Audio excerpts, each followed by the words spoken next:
नमस्कार मंडळी. नमस्कार. विधी फाउंडेशन आयोजित आपण वेगवेगळे कार्यक्रम घेत असतो. 2005 पासून ही संस्था स्थापन झालेली आहे. या संस्थेच्या माध्यमातून आपण स्टडी सर्कल, नवोदित वकिलांना माहिती देणाऱ्या लेक्चर सिरीज, लॉ कॉलेजमध्ये जाऊन विद्यार्थ्यांशी मार्गदर्शन, विविध आदिवासी भागात जाऊन महिलांकरता, इतर बांधवांकरता कायदेविषयक कार्यक्रम, कॅलेंडरचं पब्लिकेशन, हेगडे व्याख्यानमाला, असा कायद्याच्या प्रचार आणि प्रसाराकरता अनेक कार्यक्रम आपण गेले अनेक वर्ष करत आहोत. त्यात आणखीन एक भर म्हणून आपण विधिज्ञांना जाणून घेऊयात ही एक लेक्चर सिरीज चालू केलेली आहे. या लेक्चर सिरीजमधलं पहिलं पुष्प आपण आगाशे साहेबांच्या इंटरव्ह्यूने मुलाखतीने घेतलेला आहे, जो व्हिडिओ आपण सगळ्यांनी पाहिलेलाच आहे. या सिरीजमधलं दुसरं पुष्प आज आपण घेत आहोत आणि आज आपल्यासमोर जी व्यक्ती आहे, या ज्यांचा मी आपल्याशी परिचय करून देणार आहे, त्यांचा जन्म 13 एप्रिल 1942 रोजी कराची येथे झाला. त्यांचं प्राथमिक आणि महाविद्यालयीन शिक्षण पुणे येथे झालं. लॉ शिक्षण GLC कॉलेजला झालं. त्यांनी काही वर्ष BPTमध्ये नोकरी केली आणि 1967 पासून म्हणजे गेले सुमारे 57 वर्ष ते वकिली करीत आहेत. ठाणे जिल्हा वकील संघटनेचे सगळे सदस्य जे आम्ही त्यांना ओळखतो, त्यांना आम्ही ज्ञानाचा चालता बोलता ज्ञानकोश असं म्हणतो. आणि अशा व्यक्तीचं जाणून घेण्यासाठी आम्ही जेवढे उत्सुक आहोत, तेवढेच आपण देखील उत्सुक असाल याची मला पूर्ण खात्री आहे. जास्त वेळ न दवडता आजच्या कार्यक्रमातले जे आपले मूर्ती आहेत, सत्कार मूर्ती म्हणून किंवा ज्यांचे पण मी इंटरव्ह्यू घेणार आहे, ते अत्यंत आदरणीय वरिष्ठ वकील भाटिया साहेब यांचं मी या कार्यक्रमात स्वागत करतो. नमस्कार भाटिया साहेब. नमस्कार sir. Thank you for calling me. It's our pleasure sir. Sir माझा जरा सुरुवातीला सांगतो, शुद्ध मराठीत मला एवढं सांगता येणार आहे. अधूनमधून हिंदीचे किंवा इंग्रजीचे शब्द आले किंवा ओळ आली तर काय माफी द्या. नाही सर, काही इश्यू नाही आहे. सर माझा पहिलाच आपल्याला जाणून घेताना एक प्रश्न असा असेल की आपण या क्षेत्रात, वकिलीच्या क्षेत्रात ठरवून आलात की ॲक्सिडेंटली आलात, म्हणजे इंटेन्शनली आलात की ॲक्सिडेंटली आलात? नाही, मी ठरवून आलेलो आहे. अच्छा, म्हणजे आपण पहिल्यापासूनच ठरवलं होतं की वकिली क्षेत्रात यायचं? हो, मी सुरुवातीला मी काही वेळ नोकरी केलेली आहे. जेव्हा LLB करत होतो, माझा गव्हर्नमेंट लॉ कॉलेजला मी LLB केलेलं आहे. अच्छा. 1964 ते 1966 पर्यंत. त्या काळात मी बॉम्बे पोर्टला एक छोटासा जॉब होता, तो जॉब करायचो मी. तो जॉब करताना LLB क्लिअर केलेली. मग ज्युनियरशिप कोणाकडे केली सर आपण? ज्युनियर आमचा एक नात्यातला होता, माझ्या वडिलांचा दूरचा कझन ब्रदर होता, गोविंद भाटिया म्हणून. गोविंद भाटिया त्यांच्याकडे केले. आणि त्याच्या हाताखाली. अच्छा. त्या काळात आमचा असा होता, बार काउन्सिलची सिनियरचे अंडर 6 महिने ट्रेनिंग घ्यायची होती. ओके. आता नवीन पिढीला एखादी माहिती नसेल. नाही, बरोबर आहे. तेव्हा LLBचा कोर्स 2 वर्ष होता, 3 वर्ष नाही. अच्छा. मी हे जे बोलतो 1966 जेव्हा मी क्लिअर केलं त्या काळाची गोष्ट सांगतो. तर सिनियरचे अंडर काम करायचं होतं 6 महिना. ओके. त्याची ऑफिस अटेंड करायची, त्याच्याबरोबर कोर्टात जायचं, जे काय आता आपल्या बेनिफिटसाठी जे आहे. आणि नंतर बार काउन्सिलवाले आता परीक्षा घ्यायच्या. ओके. तर परीक्षा क्लिअर केल्यानंतर मग सनद आम्हाला ती मिळायची. अच्छा. आताच्या कोर्समध्ये नवीनमध्ये मला वाटतं जरी LLB केलेली तरी बार काउन्सिल ऑफ इंडिया परीक्षा घेते. ते क्लिअर केल्यानंतर सर्टिफिकेट देतात. त्या काळात, आमच्या काळात थोडा वेगळा होता ते. आणि साधारण किती दिवस ज्युनियरशिप केली आणि काय सांगण्यासारखे काय अनुभव त्या काळात ज्युनियरशिप मधले सर? ज्युनियर म्हणजे माझा सिनियर जो होता एकदम डिसिप्लिनवाला होता. अच्छा. सकाळी 9 वाजता ऑफिसला यायचं म्हणजे यायचं. जरा उशीर झाला तर लपून छपून आत जायचं, पण त्याची कशी तरी नजर पडायची आणि तिथून इनडायरेक्टली दम भरायचा. अच्छा. आणि मग संध्याकाळी तो उशिरापर्यंत असायचा. कोर्टचं काम संपल्यानंतर डायरेक्ट ऑफिसला यायचा. ओके. कधी 9 कधी 10.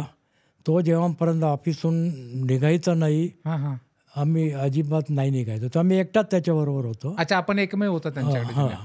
तर तो निघाल्यानंतर, तो गेल्यानंतर मग घरी यायचं. आपण जेव्हा पहिल्यांदा कोर्टासमोर हजर झाला, first appearance before the court, असा काय एखादा अनुभव आमच्याशी आपल्याला सांगावासा वाटेल का फर्स्ट अपीअरन्स बाबतचा?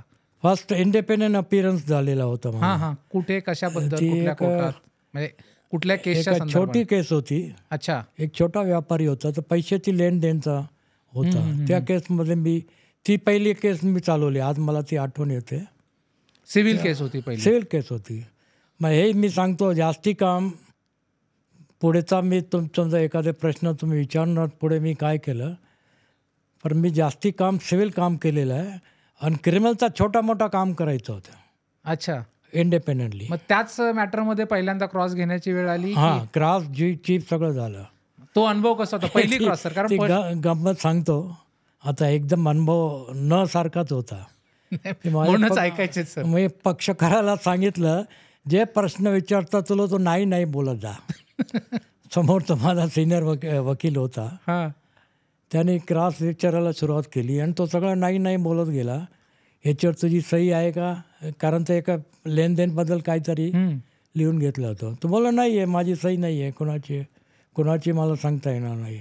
यांनी त्याला कन्फरंट केलं. वकीलपत्र जो होता, आता त्याच्यात तर वकील पक्षकाराची सही असणार ना. बरोबर आहे. तो बोला ह्याच्यावर सुद्धा माझी सही नाही आहे. अरे बापरे. तिथंच केस आमची वाट लागली. तो एक पहिला माझा चांगला अनुभव अजून आठवतो. नुसतं कोर्टात नाही बोलून चालत नाहीये, जरा विचार करून उत्तर द्यावी लागतात. नाही सर, ज्युनियर वकिलांसाठी खूप महत्वाचा आपला अनुभव आहे. कारण बऱ्याचदा असं शिकवलं जातं त्यांना की नाही म्हण, समोरच्याने काही विचारलं तर नाही म्हण, पण कुठल्या प्रश्नांना हो म्हणायचं हे सांगायला पाहिजे. त्या सगळ्यांचं नाही चालणार नाही. सर, मग आपल्या पहिले आर्ग्युमेंट्स इंडिपेंडेंटली असो किंवा आपल्या सरांकडे काम करत असताना असो, फर्स्ट जे आर्ग्युमेंट आपण कोर्टासमोर केलं याच्याबद्दल काय सांगता? आता हे गोष्ट मी काही बघतो, NB आडवाणी म्हणून आमचे उल्हासनगरचे वकील, त्या काळात मी उल्हासनगरला राहायला होतो. अच्छा. त्यांच्या हाताखाली काम केलेलं आहे. ते बरोबर सुद्धा 2-1 वर्ष मी काम केलं असेल. ओके. तर तेव्हाही आता हे सगळे बंधनं पाळलेले होते, ट्रेनिंग वगैरे जे होतं, मग वकील झालत होतो. त्याचे बरोबर चालवताना केस दिली त्यांनी, कॉर्पोरेशनच्या विरुद्ध होती. बिल इश्यू केलेला होता की मग त्याच्यावर सिव्हिल सूट फाईल करता येणार किंवा नाही येणार, की अपील करायला पाहिजे. तेव्हा महाराष्ट्र म्युन्सिपल काउन्सिल ॲक्ट होता, कॉर्पोरेशन ॲक्ट नव्हता. त्याप्रमाणे अपील जी होती सेक्शन 172, मला सेक्शन आठवतो, ती कोर्टात अपील करायची होती. मग असा इश्यू होता की बिलवर सिव्हिल सूट फाईल करता येणार किंवा नाही करता येणार. ओके. त्याच्यासाठी कोर्टाला कन्व्हिन्स करायचं होतं की सिव्हिल कोर्टाला ज्युरिडिक्शन आहे. ती 172ची अपील म्हणजे मॅजिस्ट्रेटकडे होती. ओके. तर त्याच्यापुढे न जाऊन सिव्हिल कोर्टात आम्ही तो दावा दाखल केलेला आहे बिलच्या बेसिसवर. तर त्यांची मागणी जी कॉर्पोरेशन की काउन्सिलची जी आहे चुकीची आहे, त्याबद्दल कोर्टाने ठरवलं की सिव्हिल कोर्टाला ज्युरिडिक्शन आहे. अच्छा. ते पहिलं आर्ग्युमेंट होतं. ते मला माझ्या लक्षात देतो. ओके. तेव्हा आणि सर, आपला आता एवढा 57 वर्षाच्या वकिली व्यवसायाचा आपला प्रवास आहे, अगदी ज्युनियरशिपपासून या वयापर्यंत. तर या सगळ्या प्रवासात आपल्या सिनियर सहित, सिनियर तर होतेच, आणि कुठले असे वकील आहे की ज्यांना आपण अप्रत्यक्षरित्या गुरु मांडला आणि त्यांच्याकडून शिकलात? प्रत्यक्ष म्हणजे इनडायरेक्टली, बाबा नाही हे माझ्या सिनियरकडून तर मी शिकलो, पण ह्या वकिलांकडून मला शिकायला मिळालं, अमक्या वकिलांकडे. आता ती नावं सर आपल्याला कदाचित आठवत असतील. मी सांगतो जरा एक. माझी सवय होती, मी कोर्टात जाऊन बसायचं. वकील त्याची क्रॉस काय करतात, कसे प्रश्न विचारतात किंवा आर्ग्युमेंट काय, त्याच्याकडे खूप माझं लक्ष असायचं. अच्छा. आता पुढे इंडिपेंडंट झालो. आता मेजर पार्ट माझा जो आहे वकिलीचा ठाणे जिल्ह्यातच झालेला आहे आणि ठाणा प्रॉपरमध्ये झालेला आहे. ओके. बरोबर आहे. तेव्हा आम्ही बरेच वकील उल्हासनगर साईडचे दर शुक्रवारी ठाण्यात यायचं. अच्छा. मोठे सेशन कोर्ट इथंच होता. ही डिव्हिजन कोर्टाची नंतर झालेली आहे. पालघरला वेगळं झालं, वसई विरारचं ते वेगळं झालं, न्यू बॉम्बेचं आता वेगळं झालं, कल्याणचं वेगळं झालं. दर शुक्रवारी आम्ही इकडे यायचो किंवा मग पुढे सोमवारी यायचं. अच्छा. काम लवकर संपायचं. ज्युनियर डेजमध्ये एवढं का काम बसतो असं नाही आहे, पण कोर्टात जाऊन बसायचं होते. मग मोठे वकिलांची त्या काळातले जे होते, हेगडे साहेब आहे, मला आठवतं ते मंदा पाटणकर नावाची याचा मर्डर झालेला होता. ती फार गाजलेली केस होती. मंदा पाटणकर कोण? एक लेडी डोंबिवलीतून गाडीत बसली, मुंब्रापर्यंत त्याचा मर्डर झाला, ती केस चालली होती. अच्छा. ते जाऊन ऐकायचो आम्ही जरा. आणि मनात एक इच्छा व्हायची, ही केस जर माझ्याकडे आली तर कशी चालवणार. ओके. कारण त्यांची लाईन ऑफ क्रॉस वगैरे जी असायची ना, हेगडे साहेबांची, त्यांची स्टाईल जी एक वेगळीच होती. ती त्यांची स्टाईल आवडायची आम्हाला. ओके. आणि बघायचं. आणि दुसरेही वकील होते, मला वाटतं गोगटे होते त्याच्यात. अच्छा. PV पुरुषोत्तम गोगटे. पुरुषोत्तम गोगटे. त्यांचे बघायचं, त्याला ऑब्झर्व करायचं. क्रिमिनल साईडचा अनुभव नाहीसा होता, पण ती जाऊन ऐकायचं. इकडे सिव्हिल साईडला अण्णा ओळेकर होते. अण्णा ओळेकर नाही, ओक साहेब, अण्णा ओक साहेब, ओके, ते होते. मिस्त्री साहेब होते, दुसरे होते आप्पा मिस्त्री ना, आप्पा मिस्त्री. आणि सिनियर इंगोराणी होते, त्याला जाऊन विकी इंगोराणींचे वडील, त्याचे वडील. अच्छा, ऐकायचो त्यांचे. या सगळ्यांचा बऱ्यापैकी प्रभाव आपल्यावर ऐकून. आणि मग सिनियर कडून काय शिकलात? आपले जे सिनियर ज्यांच्याकडे आपण ज्युनियरशिप चालू केली त्यांच्याकडून काय विशेष असं किंवा हे मला सिनियर कडून मिळालेलं आहे? की जो गोविंद भाट्या म्हणून जो होता त्याच्याकडून, तो प्युअरली सिव्हिल साईडचा होता. अच्छा. थातूर माथूर क्रिमिनल त्याच्याकडे काम यायचं, पण त्या लेवलचं काम एवढं नव्हता, पण तोच होता. छोटे मोठे प्रायव्हेट कंप्लेंट वगैरे असायचे. तो आले तर त्याच्याकडे प्रख्यात लोकांच्या विरुद्ध केस आली तर त्याच्याकडे यायची तो. ओके. हां, की कोणाही तर लढाऊ वकील पाहिजे, त्याच्यातला तो एक वकील होता. अच्छा, लढणारे होते खूप. हां, त्याची जी इंटिग्रिटी होती, ऑनेस्टी होती, ती शिकण्यासारखी आहे. अच्छा. पंक्च्युअलिटी जी होती शिकण्यासाठी. आणि त्याची अंग्रेजी त्याची फ्लुएन्सी विचारायलाच नको. ओके.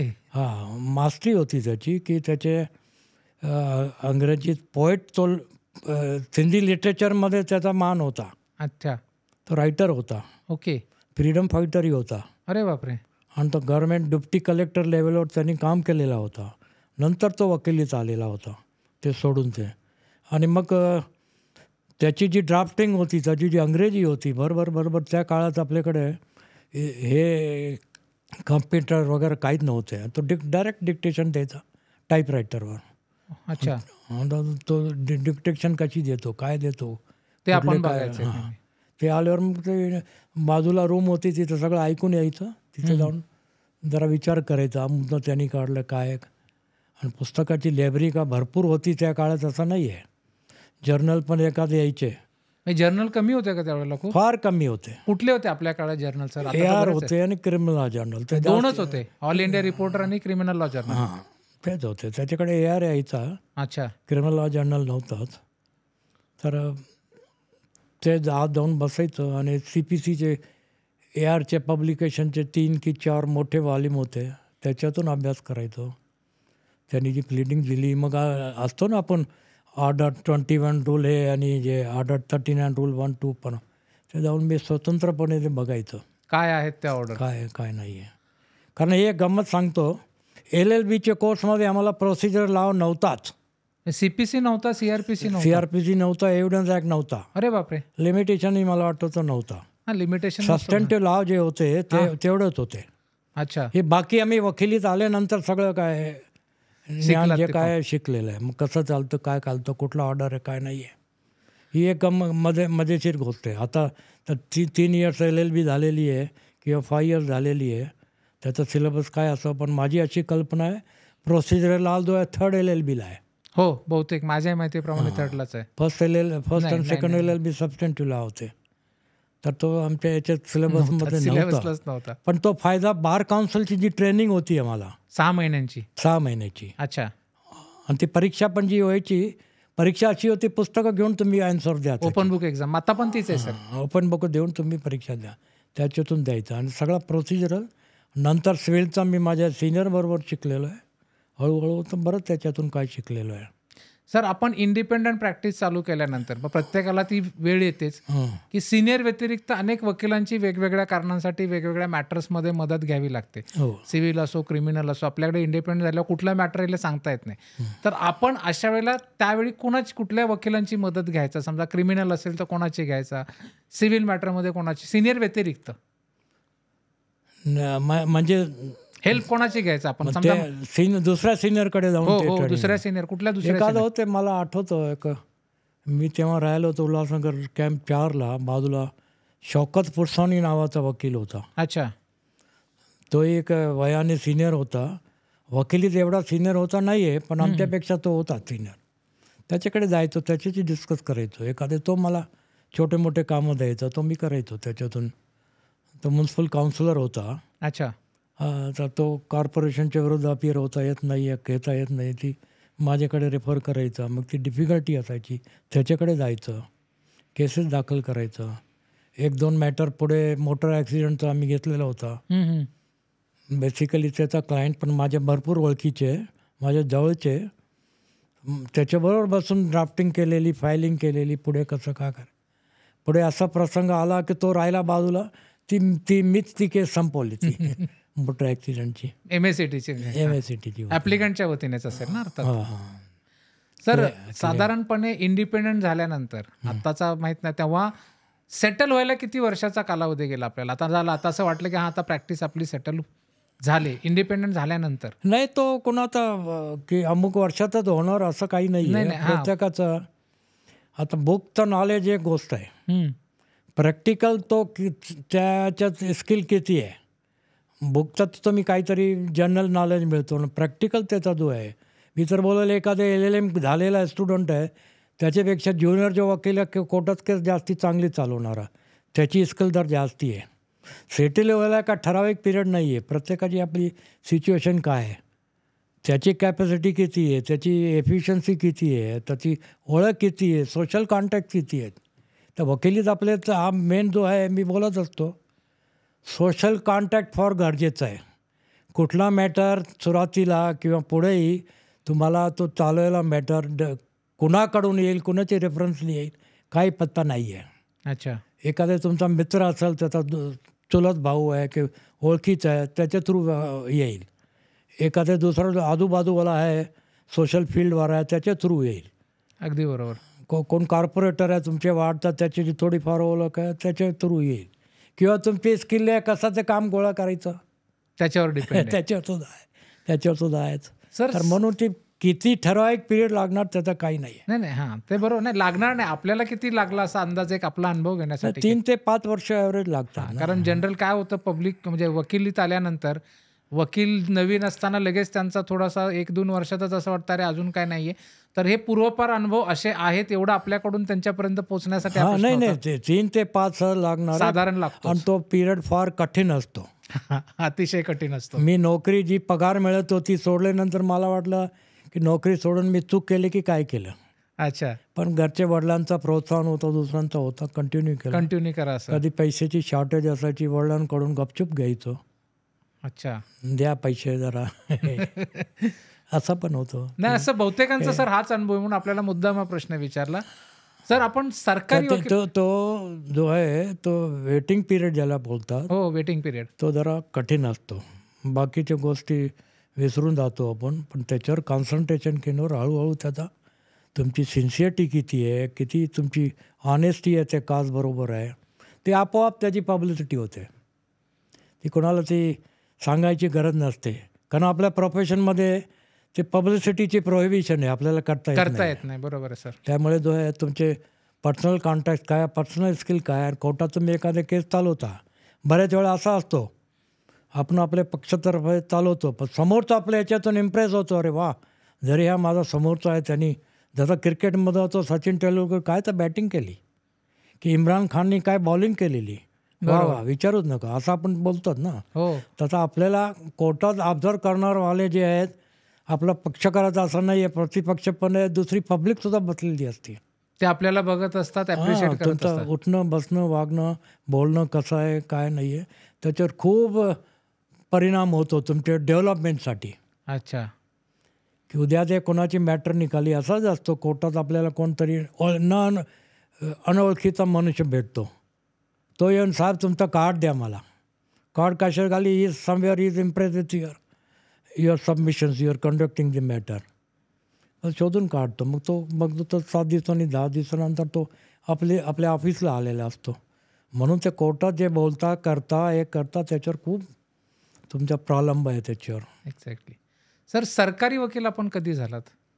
मी 1980 साली झालो. अच्छा. आणि किती वर्ष साधारण होतात आपण? मी 15.5 वर्ष होतो. बापरे, बराच मोठा कालावधी, त्याच्यामुळे बराच मोठा अनुभव. आम्हाला खरं तर याविषयी जास्त ऐकायला आवडेल. अरे वा.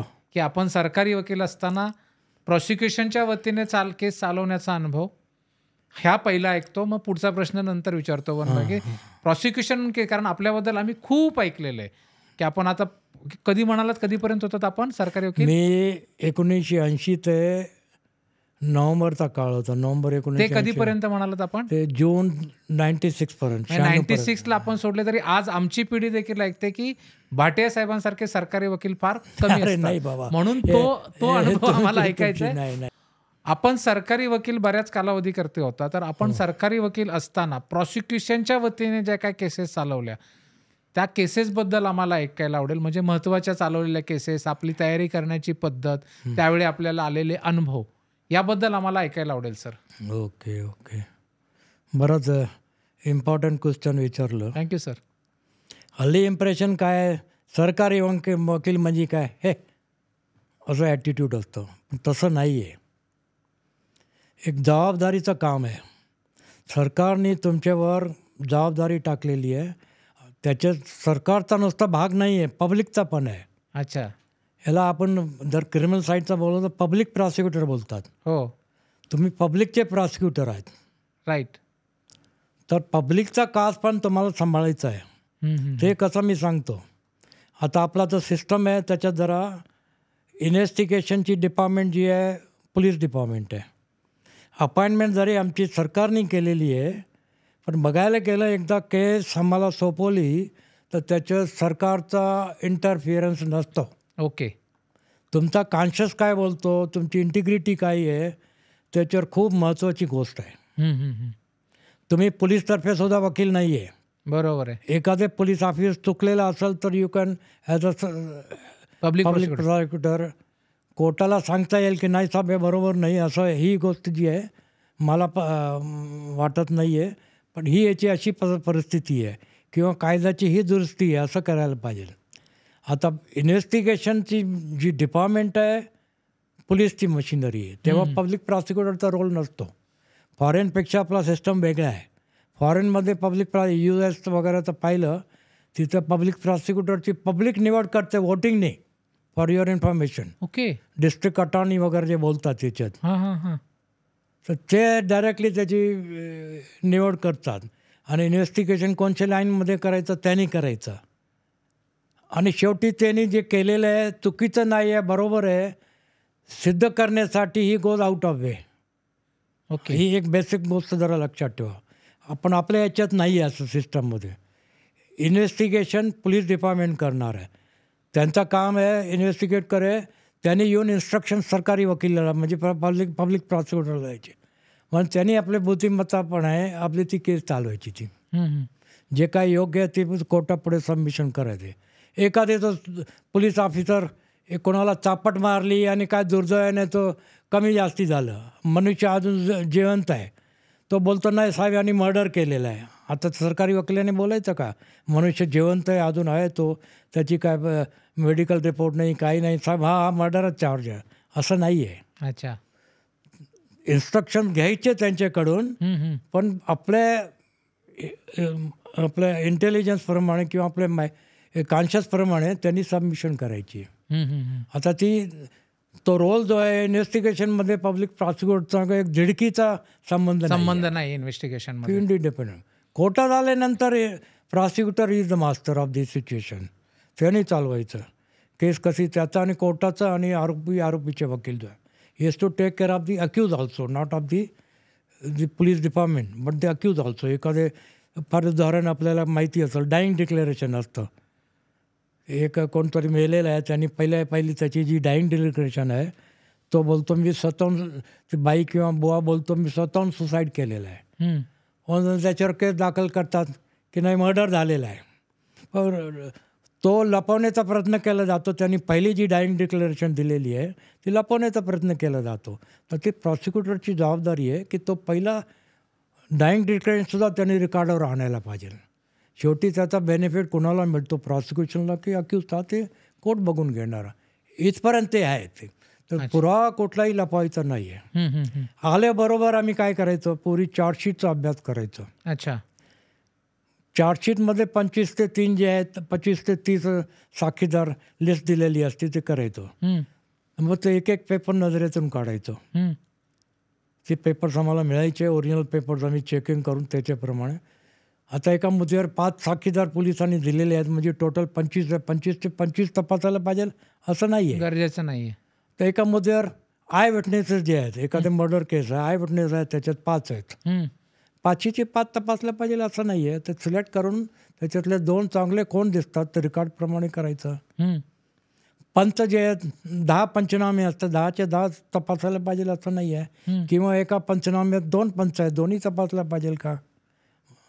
तर त्याचा अभ्यास करून कुठला जो रिलेव्हंट आहे तोच शोधायचा.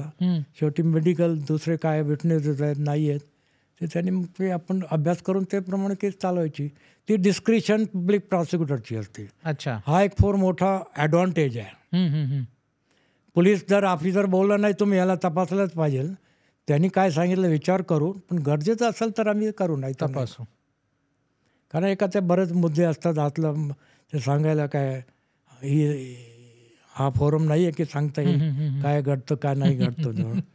तर म्हणून ते पडद्यामागच्या गोष्टी नकोच सांगायला तुमचं म्हणणं आहे. बऱ्याच गोष्टी आणि तो अभ्यास करून त्याची डिस्क्रिप्शन आहे, त्याचा कॉन्शियस काय बोलतो त्याप्रमाणे करायचं. बेल अर्ज आलेला आहे, मर्डर केस आहे, काहीच नाही आहे. मला स्वतःचा अनुभव आहे. पहिला मी मर्डरचा बेल अर्ज दाखल केलेला होता आणि फार शिकण्यासारखी गोष्ट आहे. कधी ड्राफ्ट केलेलं नव्हतं. अच्छा, इकडं प्रधान नावाचा क्लार्क होतो, मी त्याच्याकडे गेलो, मला हे बेल अर्ज दाखल करायचा आहे.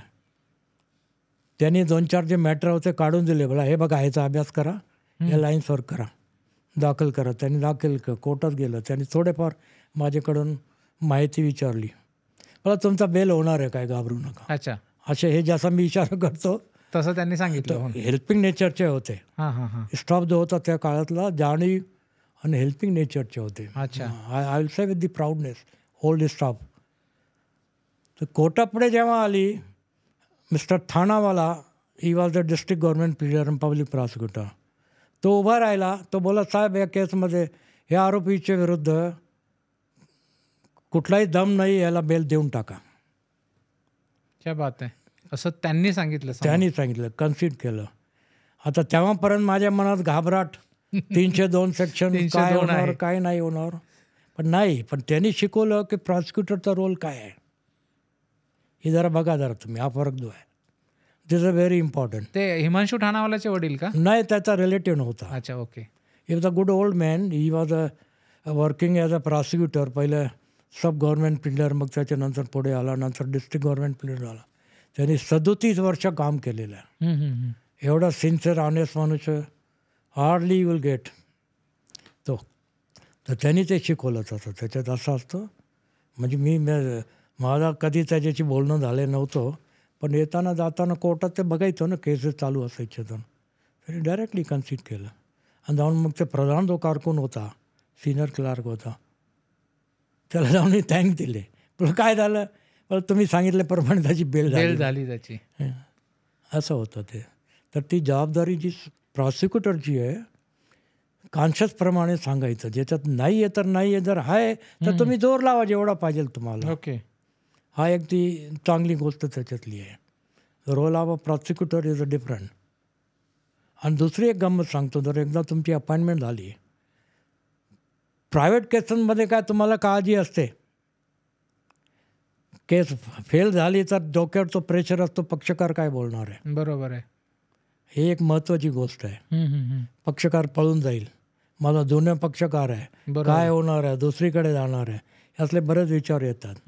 पण ॲज अ प्रॉसिक्युटर आम्हाला एक आनंदाची गोष्ट होती, आम्ही केस हारलो किंवा जिंकलो म्हणजे कन्व्हिक्शनमध्ये एंड झाली, कुठेही काही फरक पडायचा नाही आम्हाला. तो प्रेशर नव्हता. रिझल्टचा प्रेशर नव्हता. हां, त्याच्यामुळे एवढा फ्रीली आम्ही चालायचो का विचारायला. ही एक मस्त महत्त्वाची गोष्ट सांगायला. कारण कोण पुढे वकील आहेत नाही काय नाही करायचं. फॅक्च्युअल डेटा काय आहे, एव्हिडन्स काय आलेला, पुरावा काय आला, त्याप्रमाणे चालवायचं. तो हा एक फार चांगला अनुभव मला आयुष्यात मिळाला आहे ॲज अ प्रॉसिक्युटर. ओके. कुठल्याही केसमध्ये माझ्या सिनियरनी किंवा गव्हर्नमेंटनी कधी प्रश्न विचारलेला नाही आहे. ही केस फेल का झाली किंवा इथं असं चालवायला पाहिजे होतं, तसं चालवायला पाहिजे, त्या पद्धतीने कधी कुणी तो प्रश्न विचारलेला नाही आहे.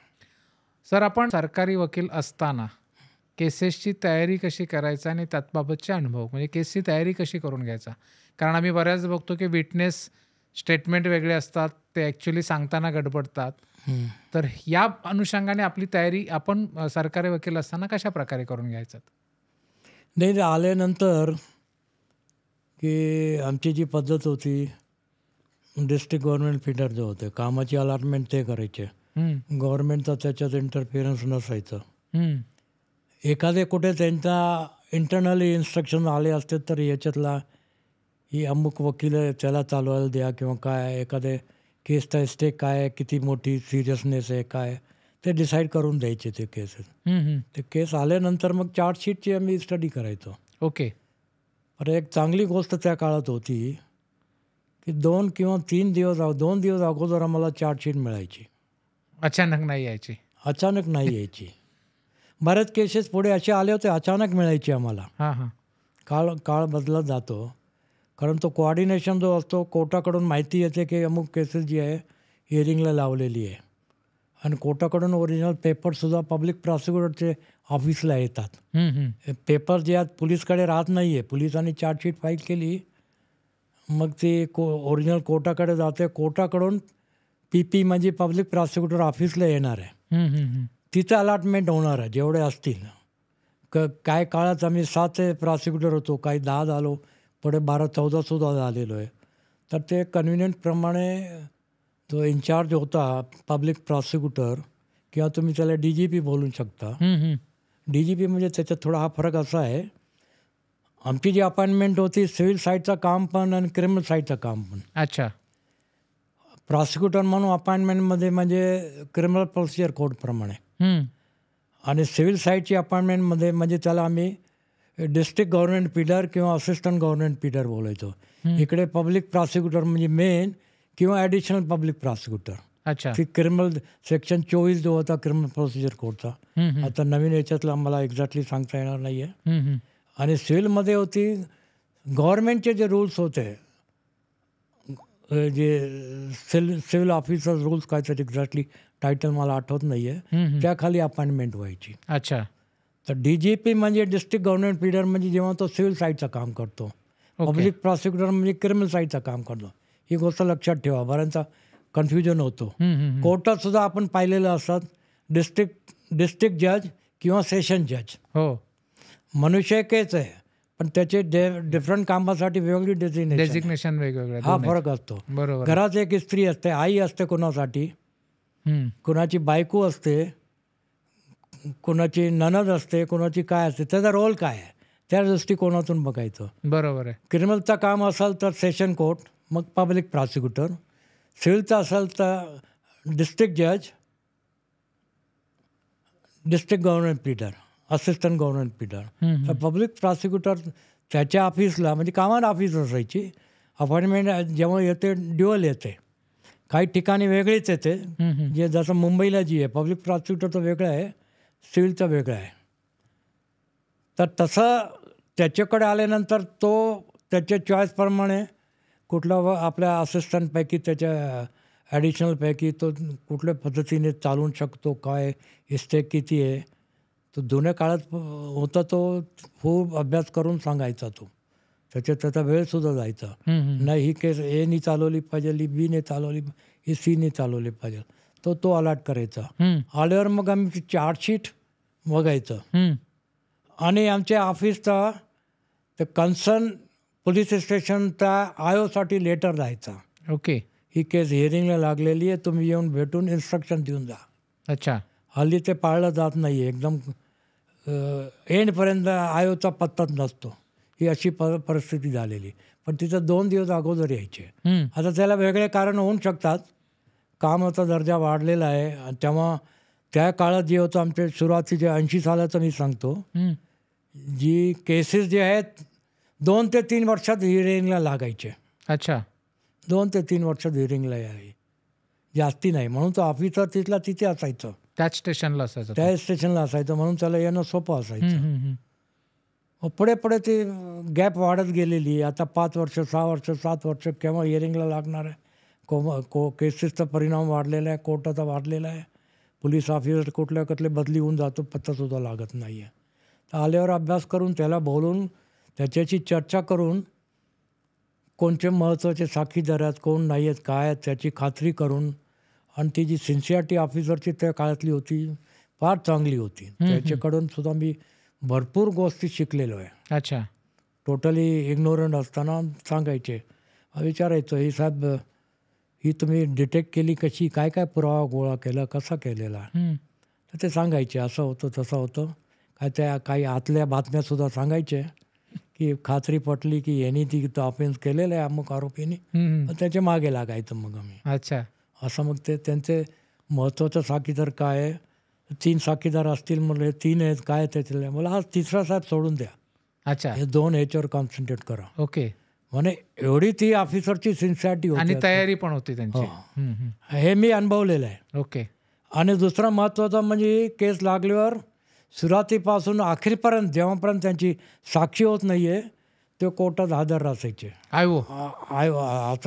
PP ऑफिसला बसून राहायचे, हजर असायचे, साक्षीदारांना गोळा करून आणायचे.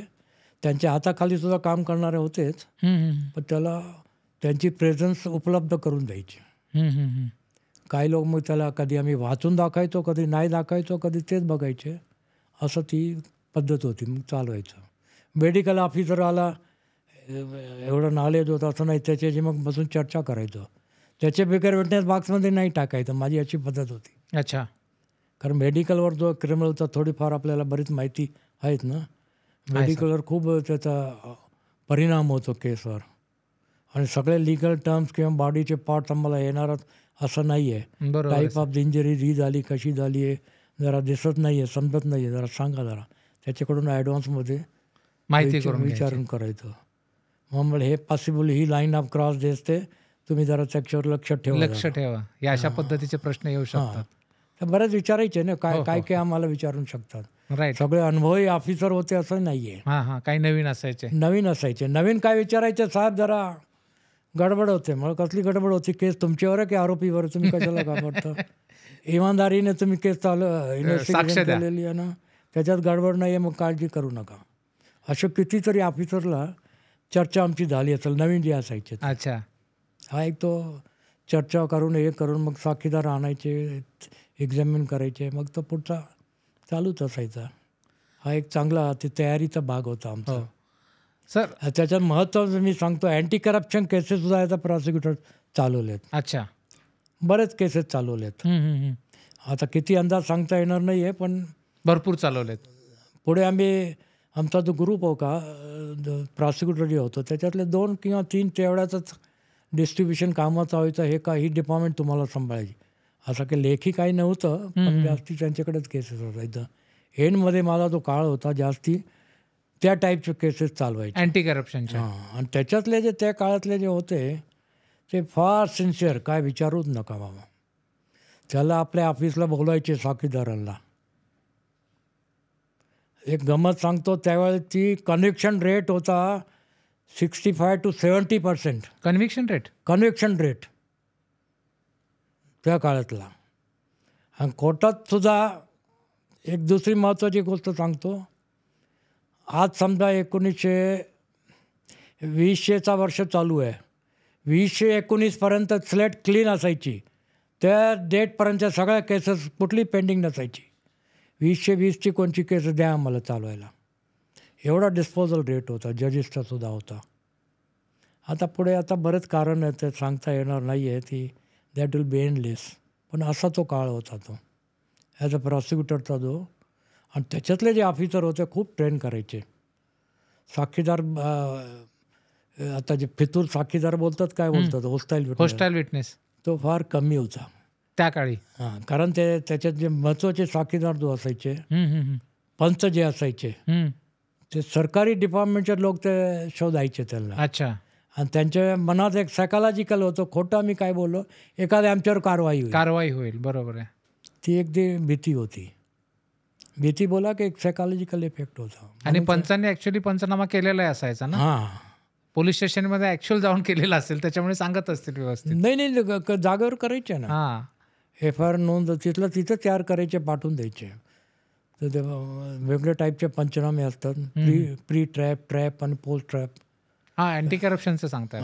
त्याच्यातून ते करायचं नाही. आम्हाला बोलवलं, आमची सही घेतली, याच्यातला काही माहिती नाही, त्याच्यातला भाग नसायचा. ओके.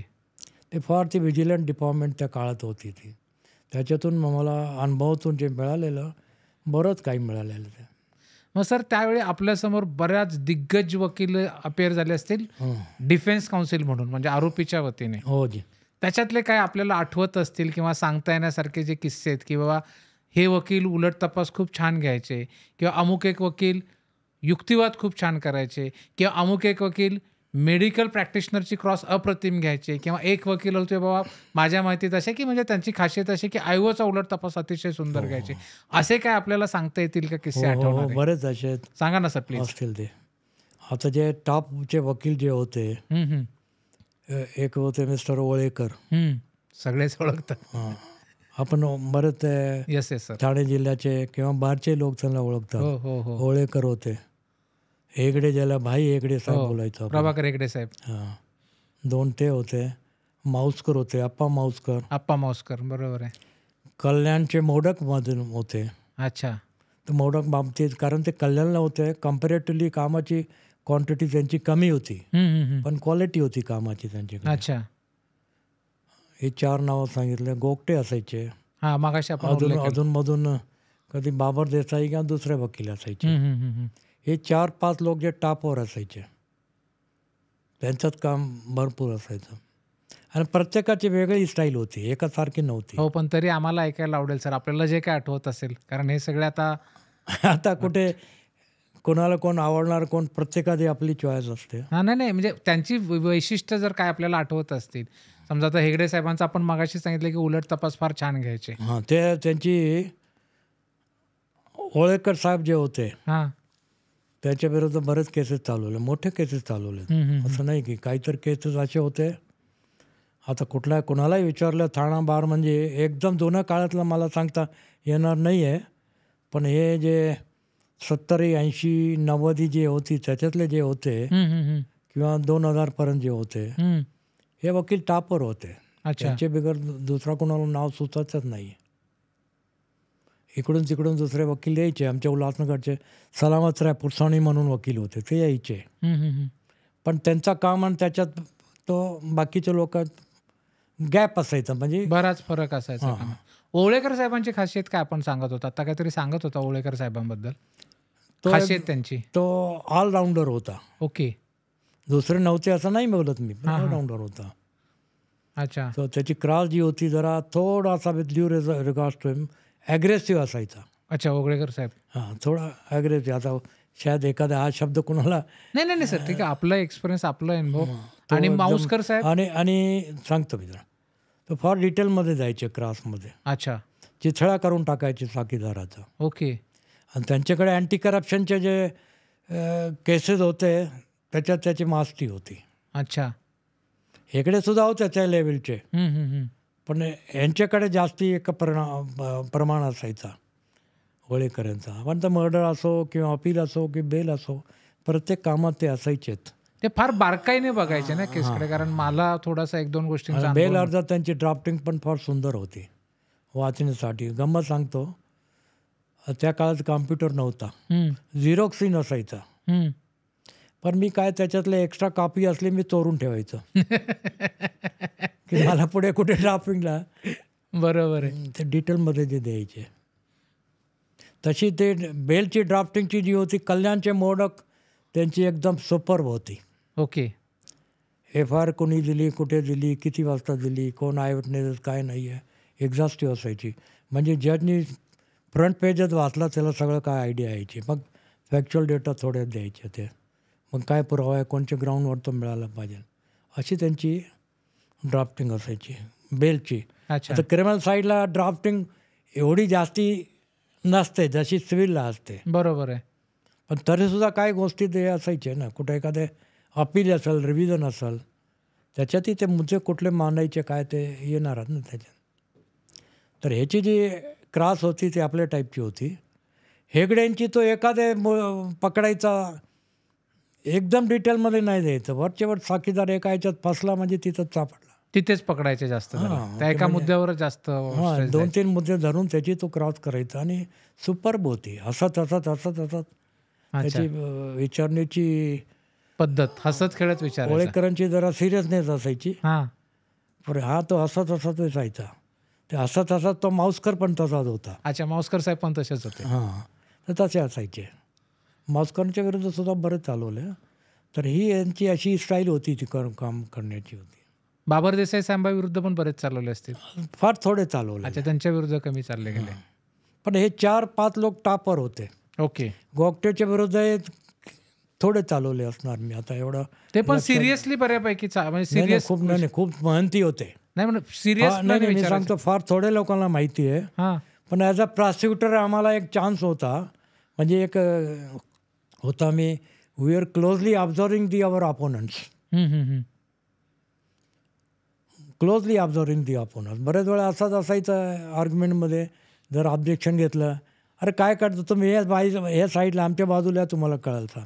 तर आमचं उत्तर असायचं, साहेब एवढं कळलं असतं तर आम्ही प्रॉसिक्युटर नाही झालं नसतं. प्रॉसिक्युटर झालं नसतं. हे गमतीच असायचं. नाही, बरोबर. म्हणजे कोर्टातलं थोडंसं हसत खेळत वातावरण ठेवण्याकरता, लाईट ठेवण्या. नाही, ते कोणी कोणाच्या विरोधात तक्रार नाही, काय नाही, आपली ड्युटी करा, ही अशी स्टाईल. माउस्कर पण हॅपी गो लकी होता. Happy go lucky. त्याच्याकडे क्वांटिटी वाईज बरंच काम होता. त्यांची स्टाईल कशी होती उलट तपासाची? ते जनरल अशी होती की वाईट होती असं नाही बोलणार आहे. तो एखाद 2-3 मुद्दे धरून तो क्रॉस करायचा, त्याच्यावर तो पुढे जायचा. मग तो नाही, कारण माझ्या माहितीप्रमाणे वेगवेगळे प्रकार आहे. Searching cross, aggressive cross. तर म्हणजे तो डिटेलमध्ये जायचं. जसं होळेकरांचं जे सांगितलं ना, आता हेगडे सुद्धा काय मुद्दा सोडायचा असं नाही आहे. अच्छा. त्यांची तुम्ही विचारलं आयोची क्रॉस तर विचारूच नका तुम्ही. तो एवढा आयोच्या याच्यात तो करत बरेच केसेस जे आहेत आयो याच्यात बुडून जायची आमची केस. ओवळेकर साहेबांनी आयोची घेतलेल्या क्रॉस नंतर. सर, आपण ज्या चालवल्या केसेस प्रॉसिक्युटर म्हणून, त्यातल्या काही रिपोर्ट वगैरे झाल्या का? असे काही महत्त्वाच्या लँडमार्क केसेस तुम्हाला आठवत असतील तर? कारण माझ्या माहितीप्रमाणे आपण फार महत्त्वाच्या केसेस चालवल्यात प्रॉसिक्युटर म्हणून. तर अशा काय आपल्याला आठवत आहेत का? बऱ्याच केसेस मी चालवल्यात. आठवणाऱ्या काय ज्या रिपोर्ट झाल्यात? रिपोर्ट म्हणजे किंवा पेपरमध्ये पब्लिश. सेशन कोर्टचे केसेस रिपोर्ट होत नाही. हायकोर्टला गेल्या त्या की कन्व्हिक्शन झालं, हायकोर्टला गेल्या, हायकोर्टने कन्फर्म केलं कन्व्हिक्शन, अशा प्रकारे. बरेच आहेत. 2-4 केसेस मला जे आठवतात. एक कोकणे मर्डर केस होती, डोंबिवलीची घातलेली केस होती. त्याचा एव्हिडन्स असा होता की डेड बॉडी मिळाली नव्हती. ओके. एक लेडी होती, आता नावं घेत नाही आहे. बरोबर आहे. त्याच्या बिल्डिंगमध्ये ती वयस्कर म्हणजे मिडल एजची असणार ती. त्याला 12-1 वर्षाची किंवा 14 वर्षाची मुलगी असेल, मुलगा 10 की 12 वर्षाचा. म्हणजे एवढी ती त्या बिल्डिंगमध्ये राहायची. त्याचं कोणाची तर यंग बॉय बरोबर प्रेम संबंध झाले. नवरा चांगला भांडुपला विक्रोलीला कुठेतरी एका कंपनीत सिव्हिल इंजिनियर म्हणून काम करायचा. मग त्याचा मर्डर झालेला अशी ती केस होती, नवऱ्याचा. त्याच्यात पुढे डेड बॉडी सुद्धा मिळाली नाहीये. शेवटपर्यंत नाही मिळाली. आता खरोखर तो मनुष्य घर सोडून संन्यास घेऊन गेलाय की मर्डर झालाय, जंगलात जाऊन बसला किंवा दुसरीकडे गेला, याचा सुद्धा पत्ता लागणार. कारण अल्टिमेटली जे मर्डर प्रूव्ह करायचं तर मनुष्य मेलेला आहे. मरण्याचं कारण काय? होमिसाइडल आहे की दुसरं काही आहे? नॅचरल डेथ आहे, सुसाइडल आहे, होमोसाइडल आहे किंवा त्याला काय आजार पण आहे? हे प्रॉसिक्युशनने ते सगळे पॉसिबिलिटीज रूल आउट करायचे असतात ना होमिसाइडल प्रूव्ह करण्यासाठी. बरोबर आहे. तोही पुरावा कुठून आणायचा? खरोखर तो मनुष्य मेला किंवा नाही याचपर्यंत सुरुवात होणार. मग ती केस सगळी सर्कमस्टन्शियल एव्हिडन्सवर होते. ही बाई निघून गेली आपल्या माहेरी आणि त्या दरम्यान ते घरची चाबी जी आहे कोणाला देऊन ठेवलेली ते लपून बसलेले मारेकरी. आणि मग तो नवरा आला, त्याला मारला. मग एका पेटीत घेऊन त्याचा प्रेत खाडीत टाकला. खाडीत कोणाला तर ती पेटी मिळाली आणि मग पेटी मिळाली. मग बॉडी तो जो होता मासेमार कोणतरी होता, फिशरमॅन, त्यांनी पाहिलं प्रेत आहे, त्यांनी ती उलटी करून ते सोडून दिली आणि ती पेटी घरी घेऊन आला. त्याला भीती वाटली. शेवटी ती नाही मिळाली. त्याचा भरपूर 45 एक हे होते, साक्षीदार होते. 42 ते 45. माझ्या आयुष्यात सर्वात मोठी केस मी बोलणार आहे. सर, बॉडी न मिळता कन्व्हिक्शन घेणं एक क्रिमिनल ट्रायल चालवणाऱ्यांना माहिती आहे किती कठीण आहे ते. फार कठीण. म्हणजे बॉडीच नाहीये तुमची म्हणजे त्या व्यक्तीची, आणि मर्डर झाला हे कसं करणार, आणि सर्कमस्टन्शियल एव्हिडन्स सर सगळ्या त्या चेन कनेक्ट करणं, प्रूव्ह करणं. त्याच्यात व्हेरायटी ऑफ एव्हिडन्स होती. त्याच्यात हँडरायटिंग एक्सपर्ट, ज्युडिशियल मॅजिस्ट्रेट. याच्यात आता गंमत सांगतो, ही आता तुम्ही मगाशी विचारलं ना अनुभव जे काय, ही स्टाईल काय, होळेकर साहेबांचा मी सांगतो जरा. तो इन्सिडेंट मला आठवतो. आता ब्रॉडली जो एव्हिडन्स होता, डॉक्टर ज्याच्याकडे मागायला गेले की आम्हाला डेथ सर्टिफिकेट द्या, त्याची क्रियाक्रम केली असं दाखवण्यासाठी की तो मेलेला आहे. पुण्याला ही डोंबिवलीची केस होती, पुण्याला तो मेला, तिथं आम्ही त्याच्या क्रियाक्रम करून आलो. शमशानाचा रेकॉर्ड तयार केलेला. हॉटेलचा की तिथे मी त्याला इन्व्हेस्टिगेटिंग ऑफिसर फार सिन्सिअर होता तो. त्यांनी शोधून काढलं. निनावे पत्र गेला होता होम मिनिस्ट्रीला. होम मिनिस्ट्रीने जे डोंबिवली स्टेशनला पाठवून दिलं. तिथून त्याची सुरुवात झालेली होती. कोणाला तरी पाठवलं की आम्हाला शंका वाटते, आग बोलतात मेलेला आहे, पण याचा काहीतरी बरं वाईट झालेलं याची जरा इन्क्वायरी. त्या टाईपचा एक पोस्ट कार्ड गेलेला आहे. पोस्ट कार्डावरून ती इन्व्हेस्टिगेशन सुरू झालेली होती. तर मग ते इन्क्वायरी केली. ते पोलीस ऑफिसर फार चांगला होता. पुण्याचा रेकॉर्ड घेतला आणि मग एखादे पैशातून फ्लॅट परचेस केला, हे केला ते केलं. बरंच मजे करायला लागली बाई. कुठून आला तो? तर हँडरायटिंग बरं. दुसरी गंमत अशी की आता अमुक जो आहे आपला मेलेला आहे, त्याचा 12वेच किंवा 13वेचा कार्य आपण ठेवलेलं अमुक तारखेला. त्याचे जे नात्यातले होते त्याच्याकडे लेटर पाठवलेलं. इथपर्यंत ती प्लॅनिंग केलेली होती. मग तो हँडरायटिंग एक्सपर्ट होता. मारेकर जे होते त्याच्याकडे स्टाम्पवर लिहून दिलेलं आहे, याच्यासाठी कमी जास्ती काय झालं याच्यासाठी मी जबाबदार होणार, यांचा काही संबंध नाही आहे. तो पेपर मिळालेला, स्टाम्प पेपरवर त्यांनी लिहून घेतलेला आहे. ते सर्चमध्ये पोलिसाला तो मिळालेला होता. तोही झालेला. आणि ज्युडिशियल मॅजिस्ट्रेट पुढे त्याच्यातला कन्फेशन होता एका आरोपीचा. पुढे तो आरोपी गायब झाला आणि तो आरोपी कोर्टामध्ये ट्रायलमध्ये नाही आहे. मग त्याचा कन्फेशन दुसऱ्याच्या विरुद्ध वापरता येणार किंवा नाही येणार आहे, हा एक मुद्दा होता. हा एक महत्त्वाचा मुद्दा होता. आमचे अपोनंट होते, होळेकर साहेब होते, कोदे होते, प्रमोद कोदे. सतीश सामंत नावाचा वकील होता, माहिती आहेत ना सर, तोही होता. आणि एखादं दुसरं कोणी होतं. असे दिग्गज वकील माझ्या विरोधात होते ते. तर ज्युडिशियल मॅजिस्ट्रेटची जी क्रॉस झाली, दिवसभर झाली, त्याची अण्णा होळेकर साहेबांनी जी क्रॉस घेतली, मला अजून त्याचा इम्पॅक्ट आहे डोक्यावर. त्याने एवढं काशसली त्याची क्रॉस घेतली. मॅजिस्ट्रेट इकडलीची गायकवाड मॅडम होत्या, त्याची त्यांनी क्रॉस घेतलेली आहे आणि खूप काशसली घेतलेली आहे. बाहेर मी त्याला बोललो, मग तुम्ही ही शिकण्यासारखी गोष्ट आहे की तुम्ही फार काशसली त्याची क्रॉस घेतली. अरे बोलतो, ते घ्यायला लागणार आहे ना, ती मॅजिस्ट्रेट आहे, वर बसलेला जज आहे, त्या कॅटेगरीचाच आहे, त्याची इन्क्लिनेशन त्याच्यासाठी होणार आहे, ती खोटं कशाला बोलणार आहे. Therefore I had to be very very careful and cautious also in cross examining her. अशी ती व्हेरायटी विटनेस जी होती ती एक्झाम केली आणि पुढे ती बाईला कन्व्हिक्शन झाली. हायकोर्ट अपील जामीनवर सुटली होती. मग हायकोर्टाने परत ती त्याला शिक्षा दिली. बाकीचे 1-2 तो प्रियाकर तो पळूनच गेला होता. शेवटपर्यंत तो नाही मिळाला. तो नाही मिळाला म्हणून तो प्रश्न होता त्याच्या ॲब्सन्समध्ये. त्यांनी जी कन्फेशन दिली आहे कुठपर्यंत ती ॲडमिसिबल आहे. Confession of the co accused in the absence. Trial असताना तो आहे तर तो भाग आहेच, बरोबर आहे, तो त्या बेसिस तर वेगळे आहेत. पण नसताना त्याची जी आहे ट्रायल, त्याला एक सेक्शन कुठला तरी जॉईंट ट्रायल त्याला जे बोलतात, त्याची ट्रायल जॉईंट मानली जाईल किंवा नाही मानली जाईल. ते चार्ज वगैरे झालेली होती. आणि त्या केसला आम्ही दिवाळी अंक बोलायचं आमच्या ऑफिसमध्ये. एवढे पेपर होते त्याचे कोकणीच्या केसचे. त्यावेळेला आमचे DG PP जे होते दीक्षित होते. त्यांनी गंमत म्हणून मला विचारलं, अरे हे चालवणार का तू? मी ज्युनियर होतो त्यावेळी. असे एवढे पेपर होते. बोला आप्पा मी त्याला बोलायचं, मला चालायला दिली तर मी घेऊन जातो, पण तुम्ही ते आपण मध्ये काढून घेऊ नका. दिली. दिवाळीच्या याच्यात वॅकेशनमध्ये मी संपूर्ण अभ्यास केलो. मग मी तयार झालेलो. मग हळूहळू आयो फार कोऑपरेटिव्ह होता.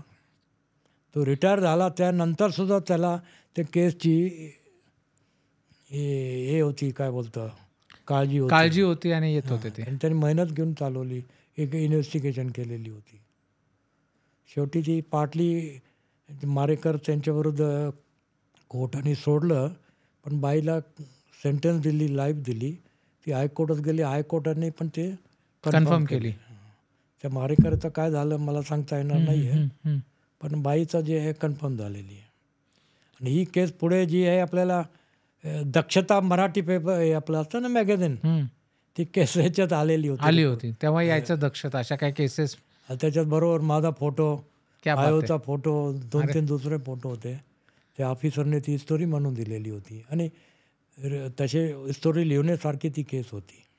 अच्छा, या केस व्यतिरिक्त ही केस होती. दुसरी होती एक जगेशा ब्रदर्स म्हणून. वाशीला एक बाई फॉरेन आलेली होती, त्याच्या मित्रमंडळाबरोबर सीशोरवर तिथे फिरत होती. जगेशा 2 भाऊ होते आणि दुसरे त्याचे 4-5 मित्र. छेडछाड त्याची मुलीची केली आणि त्याच्यावर काहीतरी भानगड झाली आणि त्याच्यातला एक सोडायला गेला की कशाला टिंगलबाजी करता, तर त्याचा मर्डर झाला. ती केस चालली होती. त्याच्यात ओळेकर, हेगडे आणि एका दुसरा वकील होता, अपोनंट जे होते. मग काहीची कन्व्हिक्शन झाली आणि ती केस सुप्रीम कोर्टापर्यंत गेली.